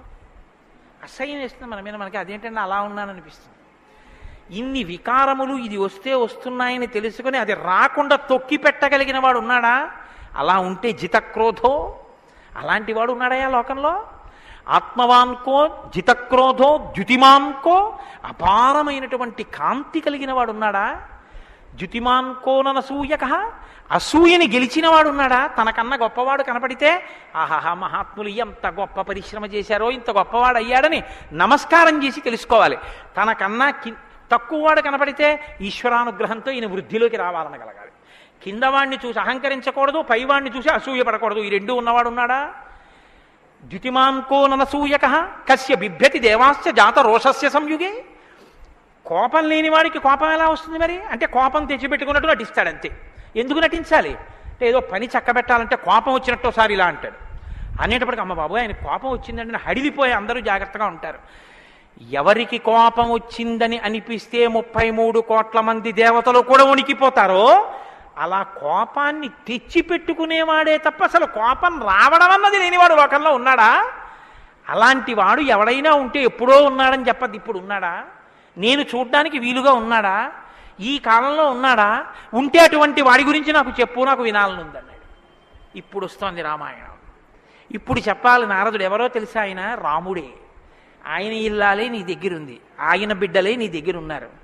వాల్మీకి మహర్షి ఆయనే అయోధ్యాధిపతి, ఆయనే రామచంద్ర ప్రభువు అని చెప్తే వాల్మీకి పొంగిపోవాలి కదండి. రామాయణ ఆవిర్భావం జరుగుతోందన్నమాట. ఇవాళ రామాయణం పుడుతోంది. ఆ సన్నివేశంలో ఉన్నాం మనం. ఇప్పుడు ఈ మాటలు అడిగితే వాల్మీకి మహర్షి చాలా చమత్కారమైనటువంటి జవాబు ఒకటి చెప్పారు. ఆయన అన్నారు, బహవో దుర్లభాశ్చైవ ఏత్వయా కీర్తితా గుణాః మునే వక్షామ్యహం బుద్ధ్వా తైర్యుక్త శ్రూయతాన్నరః. చాలా క్లిష్టమైనటువంటి ప్రశ్న ఒకటి అడిగావు. సాధారణంగా లోకంలో మానవుల్లో నువ్వు అడిగినటువంటి 16 గుణములు ఒక వ్యక్తి యందు ప్రకాశించేటటువంటి వాడు ఉండడు. కాబట్టి ఇప్పుడు ఎవరై ఉండాలి? నరోత్తముడై ఉండాలి, సాక్షాత్ శ్రీ మహావిష్ణువై ఉండాలి. అటువంటి వాడే కాని నరుడిగానే ఉన్నాడు ఇప్పుడు. ఆయన విష్ణు అంటే ఆయనే అంగీకరించాడు. ఆయన నేను నరుణ్ణి అంటాడు, నేను దాశరథిని అంటాడు, నేను దశరథ మహారాజు కొడుకునయ్యా అంటాడు. నరుడిగా ఈ లోకంలో తిరుగుతున్నవాడు ఉన్నాడు. అటువంటి వాడి గురించి చెప్తాను, జాగ్రత్తగా వినన్నాడు. ఇది సంక్షేప రామాయణం. 100 శ్లోకాలతో ఇక్కడ ప్రతిరోజు సంక్షేప రామాయణం జరుగుతోంది అని అన్నారే. సంక్షేప రామాయణాన్ని పెద్దలు సంప్రదాయంలో ఏమని పిలుస్తారో తెలుసా అండి? మాలామంత్రము అని పిలుస్తారు. ఎందుకంటే శారదా తిలకము అని మంత్రాల గురించి చెప్పేటటువంటిది, బీజాక్షరాల గురించి చెప్పే విషయం ఒకటి ఉంది. అందులో 10 అక్షరాలు మంత్రంలో దాటిపోతే దాన్ని మాలామంత్రములని పిలుస్తారు. 100 శ్లోకములతో ఉన్న సంక్షేప రామాయణం మాలా మంత్రం. అందుకే సంక్షేప రామాయణాన్ని పారాయణ చేస్తే అది రక్షణ చేస్తుంది. మననాత్ త్రాయితే ఇతి మంత్ర. దాన్ని మననం చేస్తే అది కాపాడుతుంది. సంక్షేప రామాయణం కూడా అలా కాపాడుతుంది. సద్గురువైనటువంటి నారద మహర్షి నోటిలోంచి పుట్టింది సంక్షేప రామాయణం. మహానుభావుడు నేను చెప్తున్నానయ్యా విను అని చెప్తున్నాడు. ఇక్ష్వాకు వంశ ప్రభవో రామో నామ జనైశ్రుత నియతాత్మా మహావీర్యో ద్యుతిమాన్ ధృతిమాన్ వసీ. ఇక్ష్వాకు వంశ ప్రభవో, ఇక్ష్వాకు వంశంలో పుట్టినవాడు ఉన్నాడయ్యా అన్నారు. మీరు ఈ మాట వినాలి. మొట్టమొదట ఎవరైనా రాముడు అని చెప్పలేదు. ఎవరని చెప్పాడు? ఇక్ష్వాకు వంశంలో పుట్టినవాడు ఉన్నాడు అన్నారు. ఒక వంశం తరించిపోతుంది. ఒక వంశం పేరు శాశ్వతత్వాన్ని పొందుతుంది. అది మొదట ఇక్ష్వాకు వంశం, తర్వాతది రఘువంశం. రఘువు పుట్టిన తర్వాత దాన్ని రఘువంశం అన్నారు. వంశం మారిపోలేదు, కానీ వంశం పేరు రఘువంశం అయిపోయింది. ఎలా అయిపోయింది అంటే రఘువు గొప్పతనం అటువంటిది. ఆయన పేరుతో వంశాన్ని పిలిచారు. ఆ వంశంలో పుట్టాడు రామచంద్రమూర్తి. అంత గొప్ప వంశంలో పుట్టాడయా. ఇప్పుడు వంశానికి గొప్పతనం ఎక్కడి నుంచి వచ్చింది? పుట్టి అలా ప్రవర్తించగలిగిన వాళ్ళ వల్ల వస్తోంది. ఇక్ష్వాకు వంశ ప్రభవో రామో నామ జనైశ్రుత. ఆయనని జనులందరూ రాముడు అని పిలుస్తూ ఉంటారు. రామో నామ జనైశ్రుత. ఎందుకని? రమయతీతి రామ. ఆయన అందరినీ ఆనందింపచేస్తాడు. రమంతే అస్మిన్ ఇతి రామ. ఆయన యందు యోగులు రమిస్తారు. యోగులు రమించడం అంటే బాహ్యంలో తిరిగేటటువంటి మనస్సుని బుద్ధిని నిగ్రహించి వెనక్కి తిప్పి ఆత్మలోకి దింపి తాను ఒకటిగా నిలబడిపోయి పొందేటటువంటి ఆనందమేదో అది సాకారమును పొందితే రాముడు. కాబట్టి యోగులు రమించేటటువంటి స్వరూపమేదో దానికి రామ అని పేరు. కాబట్టి రామో నామ జనైశ్రుత నియతాత్మా మహావీర్యో ద్యుతిమాన్ ధృతిమాన్ వసీ. నువ్వు చెప్పినటువంటి గుణములన్నీ ఉన్నవాడు. దానితో పాటుగా వసీ, ఇంద్రియములను నిగ్రహించినటువంటి వాడు. ఇంద్రియాల్ని నిగ్రహించడం అన్న మాట మీరు రామాయణంలో చాలా జాగ్రత్తగా గమనించి తెలుసుకోవలసింది. ఇంద్రియాల్ని నిగ్రహించడం అంటే ఏమిటో తెలుసా అండి? మనసు దేన్ని చూస్తే, దేన్ని వింటే కదిలిపోతుందో, ప్రశాంతంగా ఉన్నది అలజడిని పొందుతుందో దాన్ని చూడకుండా, దాన్ని వినకుండా బలవంతంగా నిగ్రహించడం ఎటువంటిదో తెలుసా అండి? ఒక త్రాచుపాము అలా వెళ్ళిపోతోంది. గభాల్ని ఇలా చూశాడు. అయ్య బాబోయ్, త్రాచుపామును పెద్ద గెంతు గెంతాడు. అది అకస్మాత్తుగా ఏమైందంటే ఆ గెంతడంలో త్రాచుపాము యొక్క పడగ మీద 2 కాళ్ళు వేసి తొక్కాడు. ఇప్పుడు త్రాచుపాము తల పైకి ఎత్తలేకపోతుంది. ఇప్పుడు తను త్రాచుపాము నా కాళ్ళ కింద ఉంది, నన్ను ఏం చేస్తుంది అని ఉండగలడని మీరు అనుకుంటున్నారా? అతను గడగడగడగడగడ వణికిపోతూ చెమట్లు పట్టేస్తున్నాయి. ఎందుకంటే నేను త్రాచుపాము మీద ఉన్నాను. అది తోక కదుపుతోంది, తోకతో కాళ్ళు చుడుతోంది. ఈ కంగారులో ఏం చేస్తాడంటే త్రాచుపాము మీద తాను నిలబడి ఉండగా ఇక త్రాచుపాము తను ఏం చెయ్యలేదన్న స్థితిలో ఉన్నా ఎప్పుడో ఒకప్పుడు త్రాచుపాము మీద కాలు తీసేస్తాడు. కంగారు పడిపోయి తీసేస్తాడు. ఎప్పుడో అప్పుడు కాలు తీయడం కోసమే పాము చూస్తుంటుంది, కాటు వేసేసి పుట్టలో గడిపోతుంది, లేకపోతే ఎక్కడికో అక్కడికి వెళ్ళిపోతుంది. రావణుడు చేసే తపస్సు, రావణుని యొక్క ఇంద్రియ నిగ్రహం అటువంటివి. బలవంతంగా అణిచిపెడతాడు. అవకాశం రాగానే అది ఒక్కసారి జడలు విప్పి ప్రళయతాండవం చేసి రావణుణ్ణి పడగొడుతుంది. మండోదరి చెప్పింది ఈ మాట, నా సొంతం కాదు. రాముడు అలా కాదు, విచారణ చేసి ఉంటాడు. అర్థమనర్థం భావయ నిత్యం అంటారు శంకరాచార్యుల వారు. నారీస్తన భరనాభీదేశం దృష్ట్యా మాగా మోహావేశం ఏతత్ మాంసవసాది వికారం మనసి విచింత్య వారం వారం అంటారు. మనసు దేని చేత కదిలిపోతోందో దాని యథార్థ స్వరూపాన్ని బాగా విచారణ చేస్తాడు. విచారణ చేసి ఈ పాటి దానికా నా ఒంట్లో ఉన్నటువంటి శక్తి అంతటినీ ఖర్చు చేసేస్తున్నాను అని మనసుని మరల్చే ప్రయత్నం చేసి ఆ వస్తువు తన కళ్ళ ముందు కనపడినా ఇంకా ఆయన మనసు చెక్కు చెదరదు, ఆ స్థితిని పొందుతాడు. ఇది శంకరాచార్యులు వారు నేర్పుతారు లోకానికి. గురువు చెప్పే మాట అంటే అలా ఉంటుంది. ఆయన ఎంత చమత్కారంగా అన్నారో చూడండి. నారీస్తన భరనాభీదేశం దృష్ట్యామోగా మోహావేశం. ఎందుకంత వెర్రెక్కిపోతున్నావు? యవ్వనం ఒంట్లో ఉండి ఓపికన్న కాలంలో నీ శరీరం కన్నా స్త్రీ శరీరంలో రెండే వికారాలు ఉన్నాయి. శరీరపు ఊర్ధ్వభాగంలో 2 చోట్ల మాంసపు ముద్దలు పైకి పొటమరించాయి. శరీర అధోభాగంలో మాంసము కొంత లోపలికి వెళ్ళి ఉంది. ఈ 2 వికారాల కోసం నీ శరీరంలో ఉన్న సమస్త శక్తిని నశింపచేసుకున్నావు. ఇదా నీకు నరజన్మ ప్రయోజనం? మనసి విచింతియ వారం వారం, దీన్ని బాగా ఆలోచించు అన్నది. ఇది పట్టుకుందనుకోండి, కంటిని మనసుని కంటితో చూడడం వల్ల కదపగలిగిన మనసుకి ఇప్పుడు ఆ వస్తువు కనపడినా ఇక మనసు కదలదు. ఇది ఇంద్రియ నిగ్రహం అంటారు. ఇంద్రియాలని జయించడం అంటే అది. ఇది రాముడు. అందుకే ధృతిమాన్ వసీ, అపారమైన శక్తితో ఉంటాడు, సంకల్ప శక్తితో ఉంటాడు, ఇంద్రియములను జయించిన వాడై ఉంటాడు. బుద్ధిమాన్ నీతిమాన్ వాగ్మి శ్రీమాన్ శత్రునిబర్హణ విపులాంసో మహాబాహు కంబుగ్రీవో మహాహను. నిజంగా శ్రీరామాయణాన్ని ప్రతి శ్లోకం ప్రతి మాట వ్యాఖ్యానం చేస్తే 42 రోజులు ఏమిటండి? నేను రిటైర్ అయిపోయే వరకు చెప్పినా శ్రీరామాయణం అయ్యేదేం కాదు, కానీ ఏదో 42 రోజుల్లో పూర్తి చేశాను అనిపించుకోవడం అంతే. కాబట్టి బుద్ధిమాన్ నీతిమాన్ వాగ్మి, అన్ని విద్యలు తెలుసున్నవాడు, శ్రీమాన్ ఐశ్వర్యం ఉన్నవాడు, శత్రు నిబర్హణ శత్రువులను నిగ్రహించగలిగినవాడు, విపులాంసో ఎత్తైన మూపున్నవాడు, మహాబాహు బలిశిర బాహువులున్నవాడు, కంబుగ్రీవో శంఖం వంటి కంఠం ఉన్నవాడు, మహాహనుహు చెక్కిళ్ల పైభాగం చాలా ఉన్నతంగా ఉన్నటువంటి వాడు. అటువంటి మహానుభావుడు ఈ లోకంలోనే ఉన్నాడు. ప్రజాపతి సమశ్రీమాం ధాతా రిపునిషూదన రక్షితా జీవలోకస్య ధర్మస్య పరిరక్షిత రక్షితా స్వస్య ధర్మస్య స్వజనస్య చ రక్షిత వేదాంగతత్వజ్ఞో ధనుర్వేదే చ నిష్ఠితః. ఎంత గొప్పగా మాట్లాడారండి నారద మహర్షి. నిజంగా ప్రజాపతి సమశ్రీమాన్, ఈ ప్రపంచాన్నంతటినీ పోషించగలిగినటువంటి వాడు సాక్షాత్ శ్రీ మహావిష్ణువు. ధాతా రిపునిషూదన, శత్రువులను నిగ్రహించగలిగిన వాడు. రక్షిత జీవలోకస్య, ఈ లోకాలన్నింటినీ రక్షించగలిగిన వాడు. ధర్మస్య పరిరక్షిత, ధర్మాన్ని రక్షించేటటువంటి వాడు. ధర్మాన్ని రక్షిస్తాడు కాబట్టి అధర్మాన్ని నిగ్రహిస్తాడు కూడా. ధర్మస్య పరిరక్షిత రక్షిత స్వస్య ధర్మస్య, తన ధర్మాన్ని తాను రక్షించుకుంటాడు.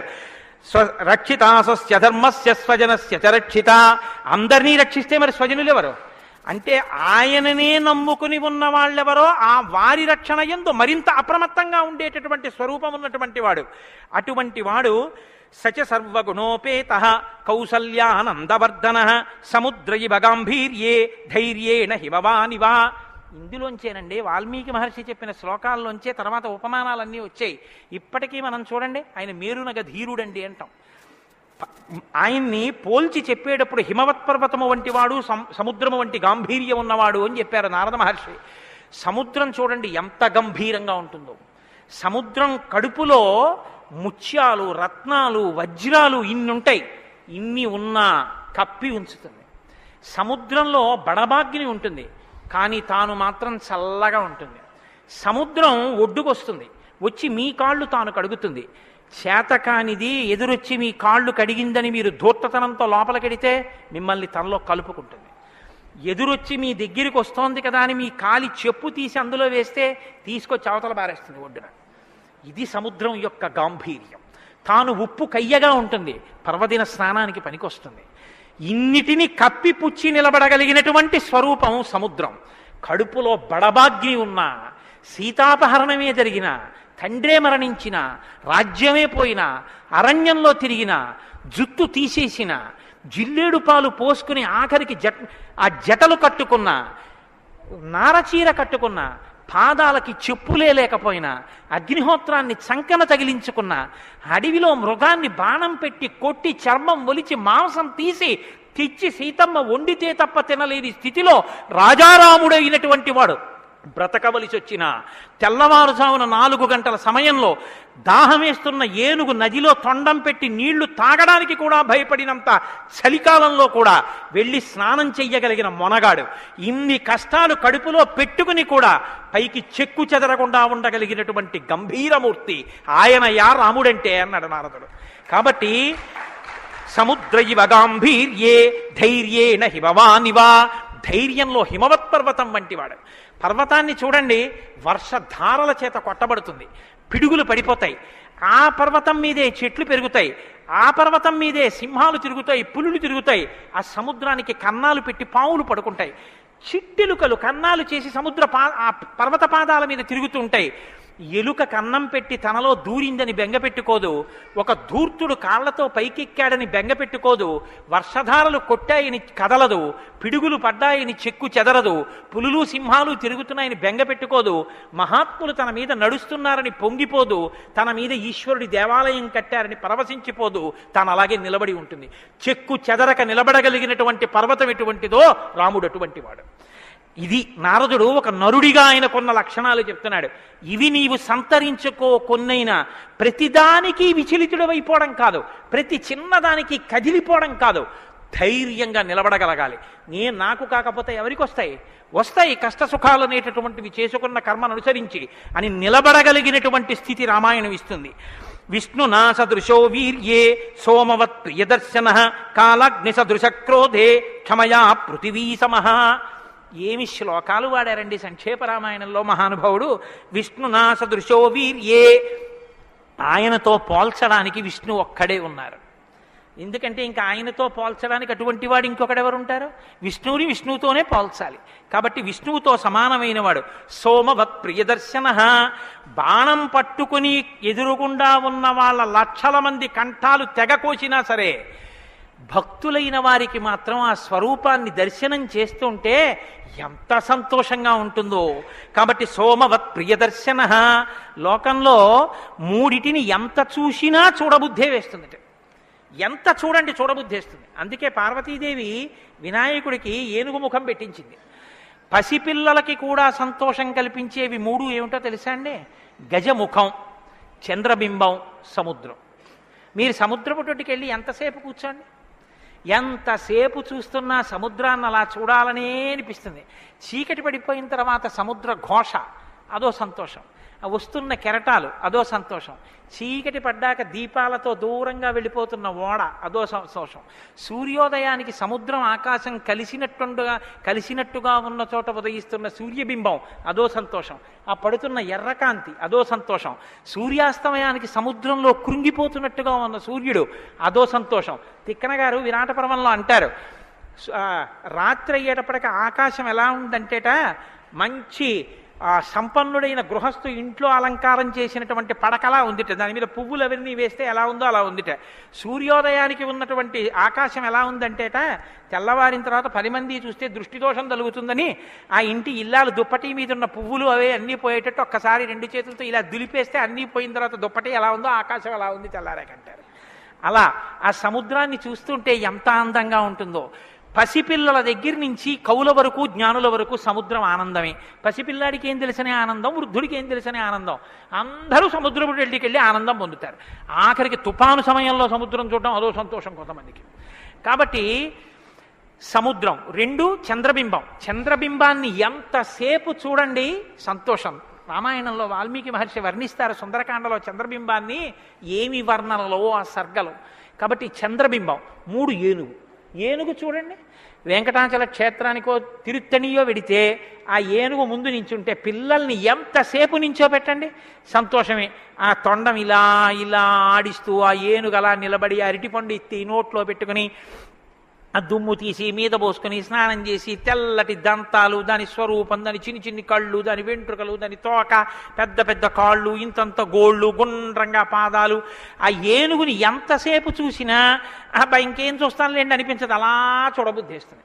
అలా చూడబుద్ధి వేస్తుంది. కాబట్టి ధ్యానం చేసేటప్పుడు ముందు గణపతి యొక్క ముఖాన్ని తదేకంగా చూస్తే ఆ ధ్యాన నిష్ట చేత విఘ్నములు తొలగిపోతాయి. కాబట్టి పరమేశ్వరుడు అందరూ తొందరగా దృష్టి పెట్టి చూడడానికి వైముఖ్యం కలగనటువంటి ముఖాన్ని నా కొడుక్కి పెడితే అందరికీ ఉపకారం జరుగుతుందని ఏనుగు తలకాయ తీసుకొచ్చి వినాయకుడికి పెట్టాడు. అది కారణం. వినాయకుడికి ఏనుగు తలకాయ ఉండడానికి కారణాల్లో అదొకటి. కాబట్టి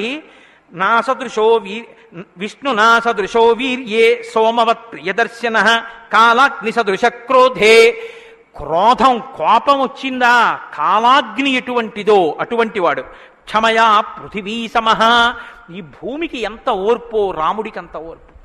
నిద్రలేస్తూనే భూమిని తంతాం భరిస్తుంది. మలమూత్రాలు భూమి మీద విసర్జిస్తాం, భరిస్తుంది. ఉమ్మి భూమి మీద వేస్తాం, ఊరుకుంటుంది. పోనీ ఏదో పొరపాటున వచ్చింది వేరు. కావాలని ఒక రకమైన తాంబూలం వేసుకుని బొమ్మడమే ప్రయోజనంగా నెత్తురు కక్కుకునేవాడు కక్కుకున్నట్టు భూమి మీద ఎర్రటి మరకలు పడేటట్టు అదే పనిగా ఉమ్మి వేసేటటువంటి వాడిని కూడా భరించినటువంటి భూమాత యొక్క ఓర్పుని ఎంత స్తోత్రం చేయాలి నిజంగా. కాబట్టి అన్నం కావాలి, నాగలి పెట్టి అమ్మ గుండెల మీద చీరుతాం. ఇల్లు కట్టుకోవాలి, శంకుస్థాపన పేరుతో గుణపాలు పెట్టి అమ్మ గుండెల మీద గుచ్చుతాం. ఆఖరికి ఇంత సంపాదించి ఇంత కీర్తి తెచ్చి మా నాన్నగారు, మా బాబాయ్ గారు, మా మేనమావ, మా ఆయన ఇన్ని బంధుత్వాలు పెట్టుకున్న వాళ్ళు ఆ ఊపిరి ఆగిపోగానే తీసుకెళ్లి బయట చిరిగిపోయిన బొంతో చాపో వేసి పడుకోబెట్టి కొత్త చాప తెచ్చి 4 కర్రలకేసి తాడేసి కట్టి తీసుకెళ్ళిపోతుంటే ఆఖరణ పుచ్చుకునేది ఈ తల్లి ఒక్కతే. ఎవ్వరు ఇంట్లో ఒక్క రాత్రి కూడా ఉంచుకోరు. యావత్ పవనో నివసతి దేహే తావత్ పృచ్చతి కుశలంగేహే గతవతి వాయౌ దేహాపాయే భార్యా బిభ్యతి తస్మిన్ కాయే అంటారు శంకర భగవత్పాదులు.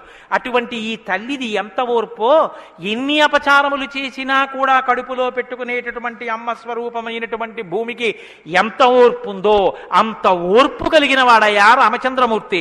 కాబట్టి ధనదేన సమస్యాగే సత్యే ధర్మ ఇవాపరః. కుబేరుడు ఎంతటి ధనవంతుడో అంతటి మహానుభావుడు, అటువంటి త్యాగం ఉన్నవాడు. సత్యే ధర్మ ఇవాపరః. సత్యము ధర్మము ఒకదాన్నొకటి ఎలా కాపాడుకుని రక్షించుకుంటాయో అలా రక్షించి కాపాడగలిగినటువంటి వాడు. తమేవం గుణ సంపన్నం రామం సత్యపరాక్రమం. ఇన్ని గుణములు కలిగినటువంటి రామచంద్రమూర్తి సాక్షాత్తుగా సత్యపరాక్రముడైనటువంటి వ్యక్తి. ఆయన పరాక్రమం సత్యమే పరాక్రమముగా కలిగినటువంటి వాడు. అటువంటి వాడు రామచంద్రమూర్తిని ఆ రాముని యొక్క కథని సంక్షేపంగా చెప్పారు. సంక్షేపంగా అంటే వివరంగా కాదు, బాగా గుర్తుపెట్టుకోండి. వివరంగా చెప్పలేదు, కేవలం ఏదో విహంగ వీక్షణం అంటారు చూసారా, ఒక్కసారి స్థాళీపులాక న్యాయంగా ఒకసారి అలా చెప్పేశారు. అది ఎంత తేలిగ్గా చెప్పేశారంటే సజగామ వనం వీర ప్రతిజ్ఞామనుపాలయన్ పితుర్వచన నిర్దేశాత్ కైకయ్యా ప్రియకారణాత్ అంటూ. కానీ సంక్షేపరామాయణ శ్లోకాలండి, అవి నిజంగా మంత్రాలే. దశరథ మహారాజు గారు లేక లేక లేక లేక సంతానం కలగలేదని బెంగపెట్టుకుని అశ్వమేధయాగం చేసి తత్పాపాన్ని పోగొట్టుకుని పుత్రకామేష్టి చేస్తే యజ్ఞపురుషుడు ఆవిర్భవించి ప్రసాదాన్నిస్తే ఆ పాయసాన్ని అనురూపలైనటువంటి తన భార్యలు స్వీకరిస్తే పెద్ద భార్య అయినటువంటి కౌసల్యాదేవి యొక్క గర్భాన్ని జనించినటువంటి సాక్షాత్తు విష్ణుస్వరూపుడైన ధర్మాత్ముడైన రామచంద్రమూర్తి పినతల్లి అయిన కైకమ్మ 14 సంవత్సరములు అరణ్యవాసం చేసి రాజ్యాభిషేకాన్ని విడిచిపెట్టుకోవాలి రామచంద్రమూర్తిని 2 వరములు రాత్రికి రాత్రి దశరథ మహారాజు గారిని అడ్డుపెట్టి నిగ్రహిస్తే తండ్రిని సత్యవాక్యమునందు నిలబెట్టడం కోసమని రామచంద్రమూర్తి రాజ్యాన్ని పరిత్యజించి నారవస్త్రాలు కట్టుకుని చెప్పులు కూడా విడిచిపెట్టి మహానుభావుడు అరణ్యానికి బయలుదేరి వెళ్ళిపోతున్నారు. ఆ వెళ్ళిపోతున్నటువంటి సమయంలో రామశ్చ దయితా భార్య నిత్యం ప్రాణ సమాహిత జనకస్య కులే జాతా దేవమాయేవ నిర్మిత సర్వలక్షణ సంపన్నా నారీణాం ఉత్తమావధూ సీతాప్యనుగత రామం శిశిలం రోహిణీ యథా. సాక్షాత్తుగా దేవమాయయే లోకంలో ఉన్న సౌందర్యమంతా రాశీభూతమై ఒక స్త్రీ రూపంలో వచ్చిందా అన్నంతగా కనపడేటటువంటి సీతమ్మ తల్లి, జనక మహారాజు గారి యొక్క పుత్రి, అయోనిజ అయినటువంటి తల్లి, స్త్రీలలో ఉత్తమమైనటువంటి రత్నంగా చెప్పబడినటువంటి తల్లి, సర్వలక్షణ సంపన్న అయినటువంటి సీతమ్మ చంద్రుణ్ణి రోహిణి ఎలా అనుసరిస్తుందో అలా కష్టసుఖాల్లో నీతో కలిసి ఉంటాను తప్ప నేను అంతఃపురంలో ఉండను అని చెప్పి రామచంద్రమూర్తితో కలిసి అరణ్యవాసానికి బయలుదేరింది. సోదరుడైనటువంటి లక్ష్మణుడు కూడా రామచంద్రమూర్తితో బయలుదేరాడు. ముగ్గురు అరణ్యవాసం చేస్తున్నటువంటి సమయంలో చిత్రకూట పర్వతం మీద ఉండగా తనకి రాజ్యం కావాలని భరతుడు కోరకపోయినా తల్లి వరం చేత రాజ్యాన్ని పొందడానికి అర్హుడైన భరతుడు మేనమావ గారి ఇంటి నుంచి తిరిగి వచ్చేసరికి దశరథ మహారాజు గారు ప్రాణాలు విడిచిపెడితే నాకు ఈ రాజ్యం వద్దని భరతుడు శత్రుఘ్నుడితో వశిష్ఠుడితో తల్లులతో కలిసి చిత్రకూట పర్వతం దగ్గరికి వెళ్ళి అన్నా రామా నాకొద్దు, ఈ రాజ్యం నువ్వే తీసేసుకోమని ఎంత నిగ్రహించినా ధర్మాత్ముడు సత్యవాక్య పరిపాలకుడైనటువంటి రామచంద్రమూర్తి నా తండ్రిని సత్యంలో నిలబెట్టడం కోసం నేను ఈ వనవాసానికి వచ్చాను తప్ప నాకు ఈ రాజ్యం అక్కర్లేదని స్వీకరించడం మానేసి తన పాదుకలను తీసుకెళ్లి భరతుడికి ఇస్తే భరతుడు పాదుకలను పట్టుకుని నందిగ్రామానికి వచ్చి సింహాసనం మీద పెట్టి రాజ్యం చేస్తుంటే మహానుభావుడు చిత్రకూట పర్వతం మీదే ఉన్నట్టయితే వచ్చినటువంటి తల్లులు సోదరులైనటువంటి భరత శత్రుఘ్నులు జ్ఞాపకానికి వస్తారని చిత్రకూటాన్ని విడిచిపెట్టి దండకారణ్యంలో ప్రవేశించి ఉన్నటువంటి సమయంలో అక్కడ ఉన్నటువంటి రాక్షసులలో ఒకటి అయినటువంటి శూర్పణక వచ్చి రామచంద్రమూర్తి యొక్క తమ్ముడైన లక్ష్మణుడు రాముడు, లేదా సంక్షేప రామాయణం ప్రకారం రాముడంటే లక్ష్మణుడు చేసిన పని రాముడు చేసినట్టే. అందుకని రాముడి చేత ముకుచెవులు కోయబడితే ఆ శూర్పణక చేత ప్రేరేపింపబడిన కరదూషణాదులు త్రిశిరస్సు అనేటటువంటి 14,000 మంది రాక్షసులు రాముడి మీద దండెత్తి వస్తే తృణప్రాయంగా 14,000 మందిని నిగ్రహించినటువంటి రామచంద్రమూర్తి యొక్క పరాక్రమాన్ని శూర్పణక వల్ల తెలుసుకున్నటువంటి రావణాసురుడు అసూయతో సీతమ్మ తల్లి మీద మోహంతో సీతమ్మ తల్లిని అపహరించి తీసుకుని వెళ్ళిపోతే ఆగ్రహించినటువంటి రామచంద్రమూర్తి శబరిని దర్శనం చేసి తర్వాతి కాలంలో సుగ్రీవుడితో స్నేహం చేసి వారిని నిగ్రహించి దశ దిశలకి వానరుల్ని పంపిస్తే దక్షిణ దిక్కుకు వెళ్ళినటువంటి హనుమ సీతమ్మ తల్లి యొక్క జాడ కనిపెట్టి 100 యోజనముల సముద్రాన్ని దాటి ఈవలి ఒడ్డుకు వచ్చి రామచంద్రమూర్తికి సీతమ్మ క్షేమవార్త చెప్తే రామచంద్రమూర్తి నీలుని యొక్క సహకారంతో సముద్రానికి సేతువు కట్టి సముద్రాన్ని దాటి ఆవలి ఒడ్డుకు వెళ్లి లంకారాజ్యంలో వానర సహకారంతో రావణ కుంభకర్ణాది వీరులను నిగ్రహించి తిరిగి మళ్ళీ అయోధ్యా పట్టణానికి వచ్చి పట్టాభిషిక్తుడై 11,000 సంవత్సరములు ఈ రాజ్యాన్ని పరిపాలన చేసి రామరాజ్యం ఇలా ఉంటుంది అని చెప్పి లోకానికి చాటి చెప్పిన వాడయ్యా రామచంద్రమూర్తి అంటేనే సంక్షేప రామాయణాన్ని కథారూపంగా శ్లోకరూపంగా నారద మహర్షి వాల్మీకి మహర్షిగా ఉపదేశం చేశారు. ఉపదేశం చేస్తే సంతోషించారు. ఆ రామరాజ్యం యొక్క గొప్పతనాన్ని 4 శ్లోకాలు వినకపోతే మనం దోషం చేసిన వాళ్ళం అవుతాం. ప్రహృష్టముదితో లోకస్తుష్ట పుష్ట సుధార్మిక నిరామయో హ్యరోగస్యా దుర్భిక్ష భయవర్జిత న పుత్రమరణం కించిత్ ద్రక్షంతి పురుషః క్వచిత్ నార్యాశ్చా విధమా నిత్యం భవిష్యంతి పతివ్రతాః న చాగ్నిభయం కించిత్ ఆప్సుమజ్యంతి జంతవః న మాతజం భయం కించిత్ నాపి జ్వరకృతం తథా న చాపి క్షుద్భయం తత్ర న తస్కర భయం తథా నగరాణి చ రాష్ట్రాణి ధనధాన్యయుతాని చ నిత్యం ప్రముదితాః సర్వే యథా కృతయుగే తథా అశ్వమేధశతైర్రిష్ట తథా బహుసువర్ణకైః. రామచంద్రమూర్తి రాజ్యం చేసేటటువంటి కాలంలో కొడుకులు మరణిస్తే పెద్దవాళ్ళైనటువంటి వాళ్ళు పిల్లలకి ప్రేతకార్యం చేయడం అన్నది లేదు. స్త్రీలు విధవలై భర్త మరణిస్తే జీవించవలసినటువంటి దౌర్భాగ్యం లేదు. అందరూ పసుపు కుంకాలతో భర్త చేతుల మీద వెళ్ళిపోయేవారు. ఎక్కడ అగ్నిభయం ఉండేది కాదు. జంతువులు నీళ్లల్లో మునిగి మరణించడం అనేటటువంటిది ఉండేది కాదు. వాతభయం కానీ, అనారోగ్యాలు కానీ, జ్వరాలు ఏర్పడడం కానీ, భయంకరమైన వ్యాధులు పటమరించడం కానీ, దొంగతనం కానీ, క్షుద్బాధ కానీ, ఆకలితో అలమటించడం కానీ, అశాంతి కానీ లోకంలో ఎక్కడా లేవు. అశ్వమేధాది యాగములను చేసి ఎంతో మంది బ్రాహ్మణులకి బంగారాన్ని దానం చేశాడు. గవాం కోట్యయుతం దత్వా బ్రహ్మలోకం ప్రయాస్యతి అసంఖ్యేయం ధనం దత్వా బ్రాహ్మణేభ్యో మహాయశాః. కొన్ని కోట్ల గోవులు దానం చేశాడు. కొన్ని కోట్ల బంగారు నాణెములు దానం చేశాడు. 10 వర్ష సహస్రాణి 10 వర్ష శతాని చ రామో రాజ్యముపాసిత్వా బ్రహ్మలోకం గమిష్యతి. రామో రాజ్యముపాసిత్వ, రాజ్యాన్ని ఉపాసన చేశాడు మహానుభావుడు. అంత గొప్ప పరిపాలన చేసి 11,000 సంవత్సరముల పరిపాలన తర్వాత బ్రహ్మలోకాన్ని చేరుకున్నాడు. ఇదం పవిత్రం పాపఘ్నం పుణ్యం వేదైశ్చ సంహితం. ఈ రామాయణ కథ ఉన్నదే, ఈ రామాయణ కథ పాపములనన్నిటినీ పోగొడుతుంది. ఇది వేదములతో సమానమైనది. యప్పటే రామచరితం సర్వపాపై ప్రముచ్యతే. ఎవరు ఈ రామ కథని వింటున్నారో వాళ్ళకి సర్వ పాపములు తొలగిపోతాయి. సత్యం సత్యం పునఃసత్యం, ఇందులో అనుమానమేమీ లేదు. ఏతదాఖ్యానమాజుష్యం పఠన్ రామాయణం నరః. ఎవరు ఈ రామాయణాన్ని చదువుకుంటున్నారో వింటున్నారో వాళ్ళకి ఆయుష్యం నిలబడుతుంది, అపమృత్యు దోషం తొలగిపోతుంది. సపుత్ర పౌత్ర సగణః ప్రేత్య స్వర్గే మహీయతే. పుత్రుల్ని, కొడుకుల్ని, మనవల్ని చూసిన తర్వాత 3 తరాలు చూసిన తర్వాత సంతోషంతో సుఖశాంతులతో ఇహమనందు జీవించి ఆఖర్ర తేలికగా శరీరం నుంచి ప్రాణం విడిపోయి జీవుడు సంతోషంగా భగవన్నామం చెప్తూ స్వర్గలోకాన్ని చేరుకుంటాడు. ఇంతటి గొప్ప అనుభూతిని, ఐశ్వర్యాన్ని అనుగ్రహించగలిగినటువంటి శక్తి కలిగినటువంటిది రామాయణం. కాబట్టి ఎల్లరూ ఈ రామాయణాన్ని చదువుకోవాలి, వినాలి, ధరించాలి అని నారద మహర్షి వాల్మీకి మహర్షికి చెప్తే తదేక ధ్యానంతో ఆ మాలామంత్రంగా వినపడిన సంక్షేప రామాయణాన్ని విని పొంగిపోయిన హృదయంతో తన్మయత్వంతో ఉన్నటువంటి వాల్మీకి మహర్షి యొక్క స్థితి దగ్గర ఇవాల్టి ఉపన్యాసాన్ని పూర్తి చేస్తున్నారు. రేపటి రోజున అసలు ఎలా ఆవిర్భవించిందో, తన్మయత్వంలో ఉన్న వాల్మీకి మహర్షి ఎలా బయలుదేరారో, రామాయణం ఎలా వచ్చిందో, ఏం జరిగిందో ఆ విషయాన్ని మీకు మనవి చేసి రామాయణ కథా ప్రారంభం చేసే అనుగ్రహాన్ని రామచంద్ర ప్రభు నాకు కృపచేయుగాక. రేపు ఖచ్చితంగా 6 గంటల 30 నిమిషాలకి కథా ప్రారంభం అయిపోతుంది. లేకపోతే 7 రోజుల్లో బాలకాండ పూర్తి కాదు. కాబట్టి మంగళాశాసనపరై మదాచార్య పురోగమై సర్వైశ్చ పూర్వైరాచార్యై సత్కృతాయాస్తు మంగళం. మంగళం కోసలేంద్రాయ మహనీయ గుణాత్మనే చక్రవర్తి తనూజాయ సర్వభౌమాయ మంగళం ఉమాకాంతాయ కాంతాయ కామితార్థప్రదాయినే శ్రీగిరీశాయ దేవాయ మలినాథాయ మంగళం కరచరణకృతం వా కర్మవాక్కాయజం వా శ్రవణనైనజం వా మానసం వా పరాధం విహితం వా సర్వమేత్తక్షమస్వా శివ శివ కరుణాబ్ధే శ్రీ మహాదేవ శంభో సర్వం శ్రీ ఉమామహేశ్వర పరబ్రహ్మార్పణమస్తు. స్వస్తి. అయ్యా దయచేసి ఏమండి అందరూ ఒక్క నిమిషం కూర్చోండి. కలియుగంలో అత్యంత పవిత్రమైంది అని కదా నేను మీతో మనవి చేశాను రామనామం గురించి. శ్రీరామాయణం వినడం ఒక మహద్భాగ్యం. నన్ను నమ్మండి, నేను చెప్తున్నానని నేను చెప్పట్లేదు.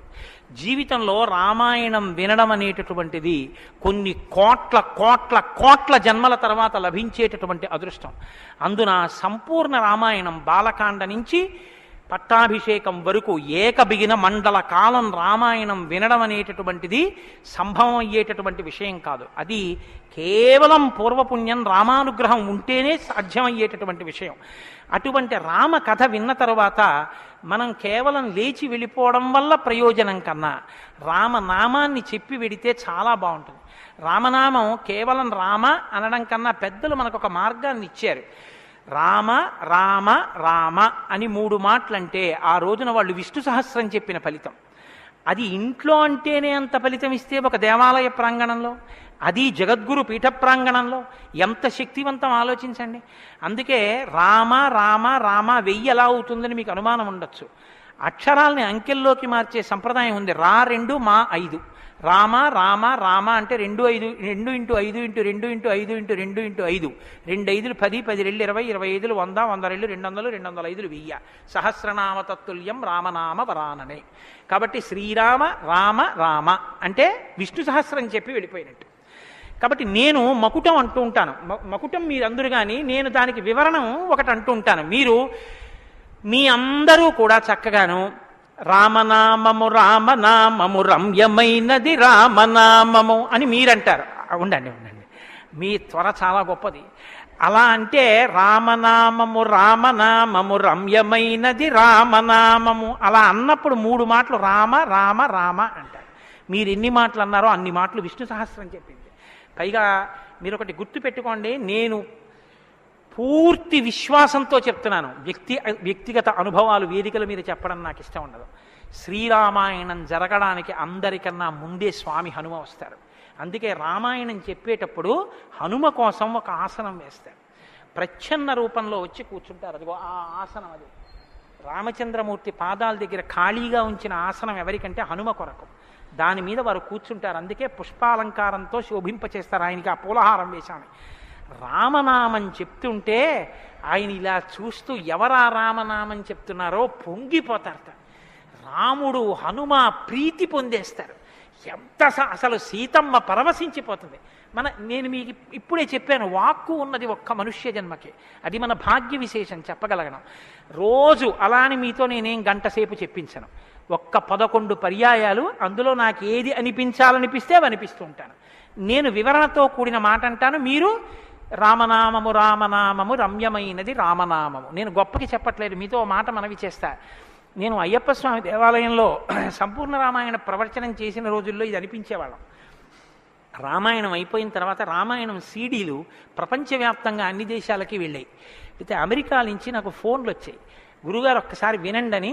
వాళ్ళు ప్రతిరోజు రామాయణం వినేటప్పుడు ఖాళీ కుర్చీ వేసి టేప్ రికార్డర్ పెట్టి 6:25 అవుతుంటే కోటేశ్వరరావు ఉపన్యాసానికి వస్తున్నారని భావన చేసుకుని వాళ్ళు టేప్ రికార్డర్ ఆన్ చేసి ఉపన్యాసం వినేసి నేను చెప్తుంటే వాళ్ళు రామనామం చెప్తూ అమెరికాలో వాళ్ళందరూ కలిసి పట్టాభిషేకానికి ఊరేగింపుగా ఉపన్యాసంలో ఎలా చెప్పానో అలా వెళ్ళి పట్టాభిషేకం చేస్తూ వాళ్ళు ఫోన్లో నాకు వినిపించారు.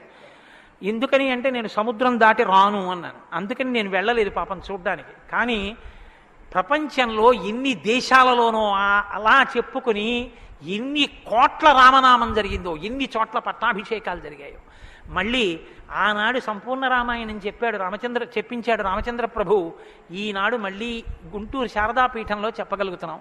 కాబట్టి మీ అందరూ కూడా చక్కగా భక్తి శ్రద్ధలతో చెప్పండి. ఒక సంప్రదాయానికి దీన్ని ఆవిష్కరిస్తున్నాం. ఇవాళ మీ అందరికీ కూడా దీన్ని బహుమానం చేస్తారు.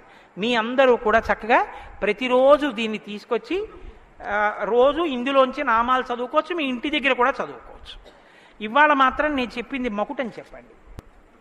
108 నామాల్లో సంపూర్ణ రామాయణం నామరామాయణం అని ఇది కూడా మీకు బహుమానం చేస్తున్నారు. ఇది కూడా మీరు చదువుకోవచ్చు. శ్రీరామనామము రామనామము రమ్యమైనది రామనామము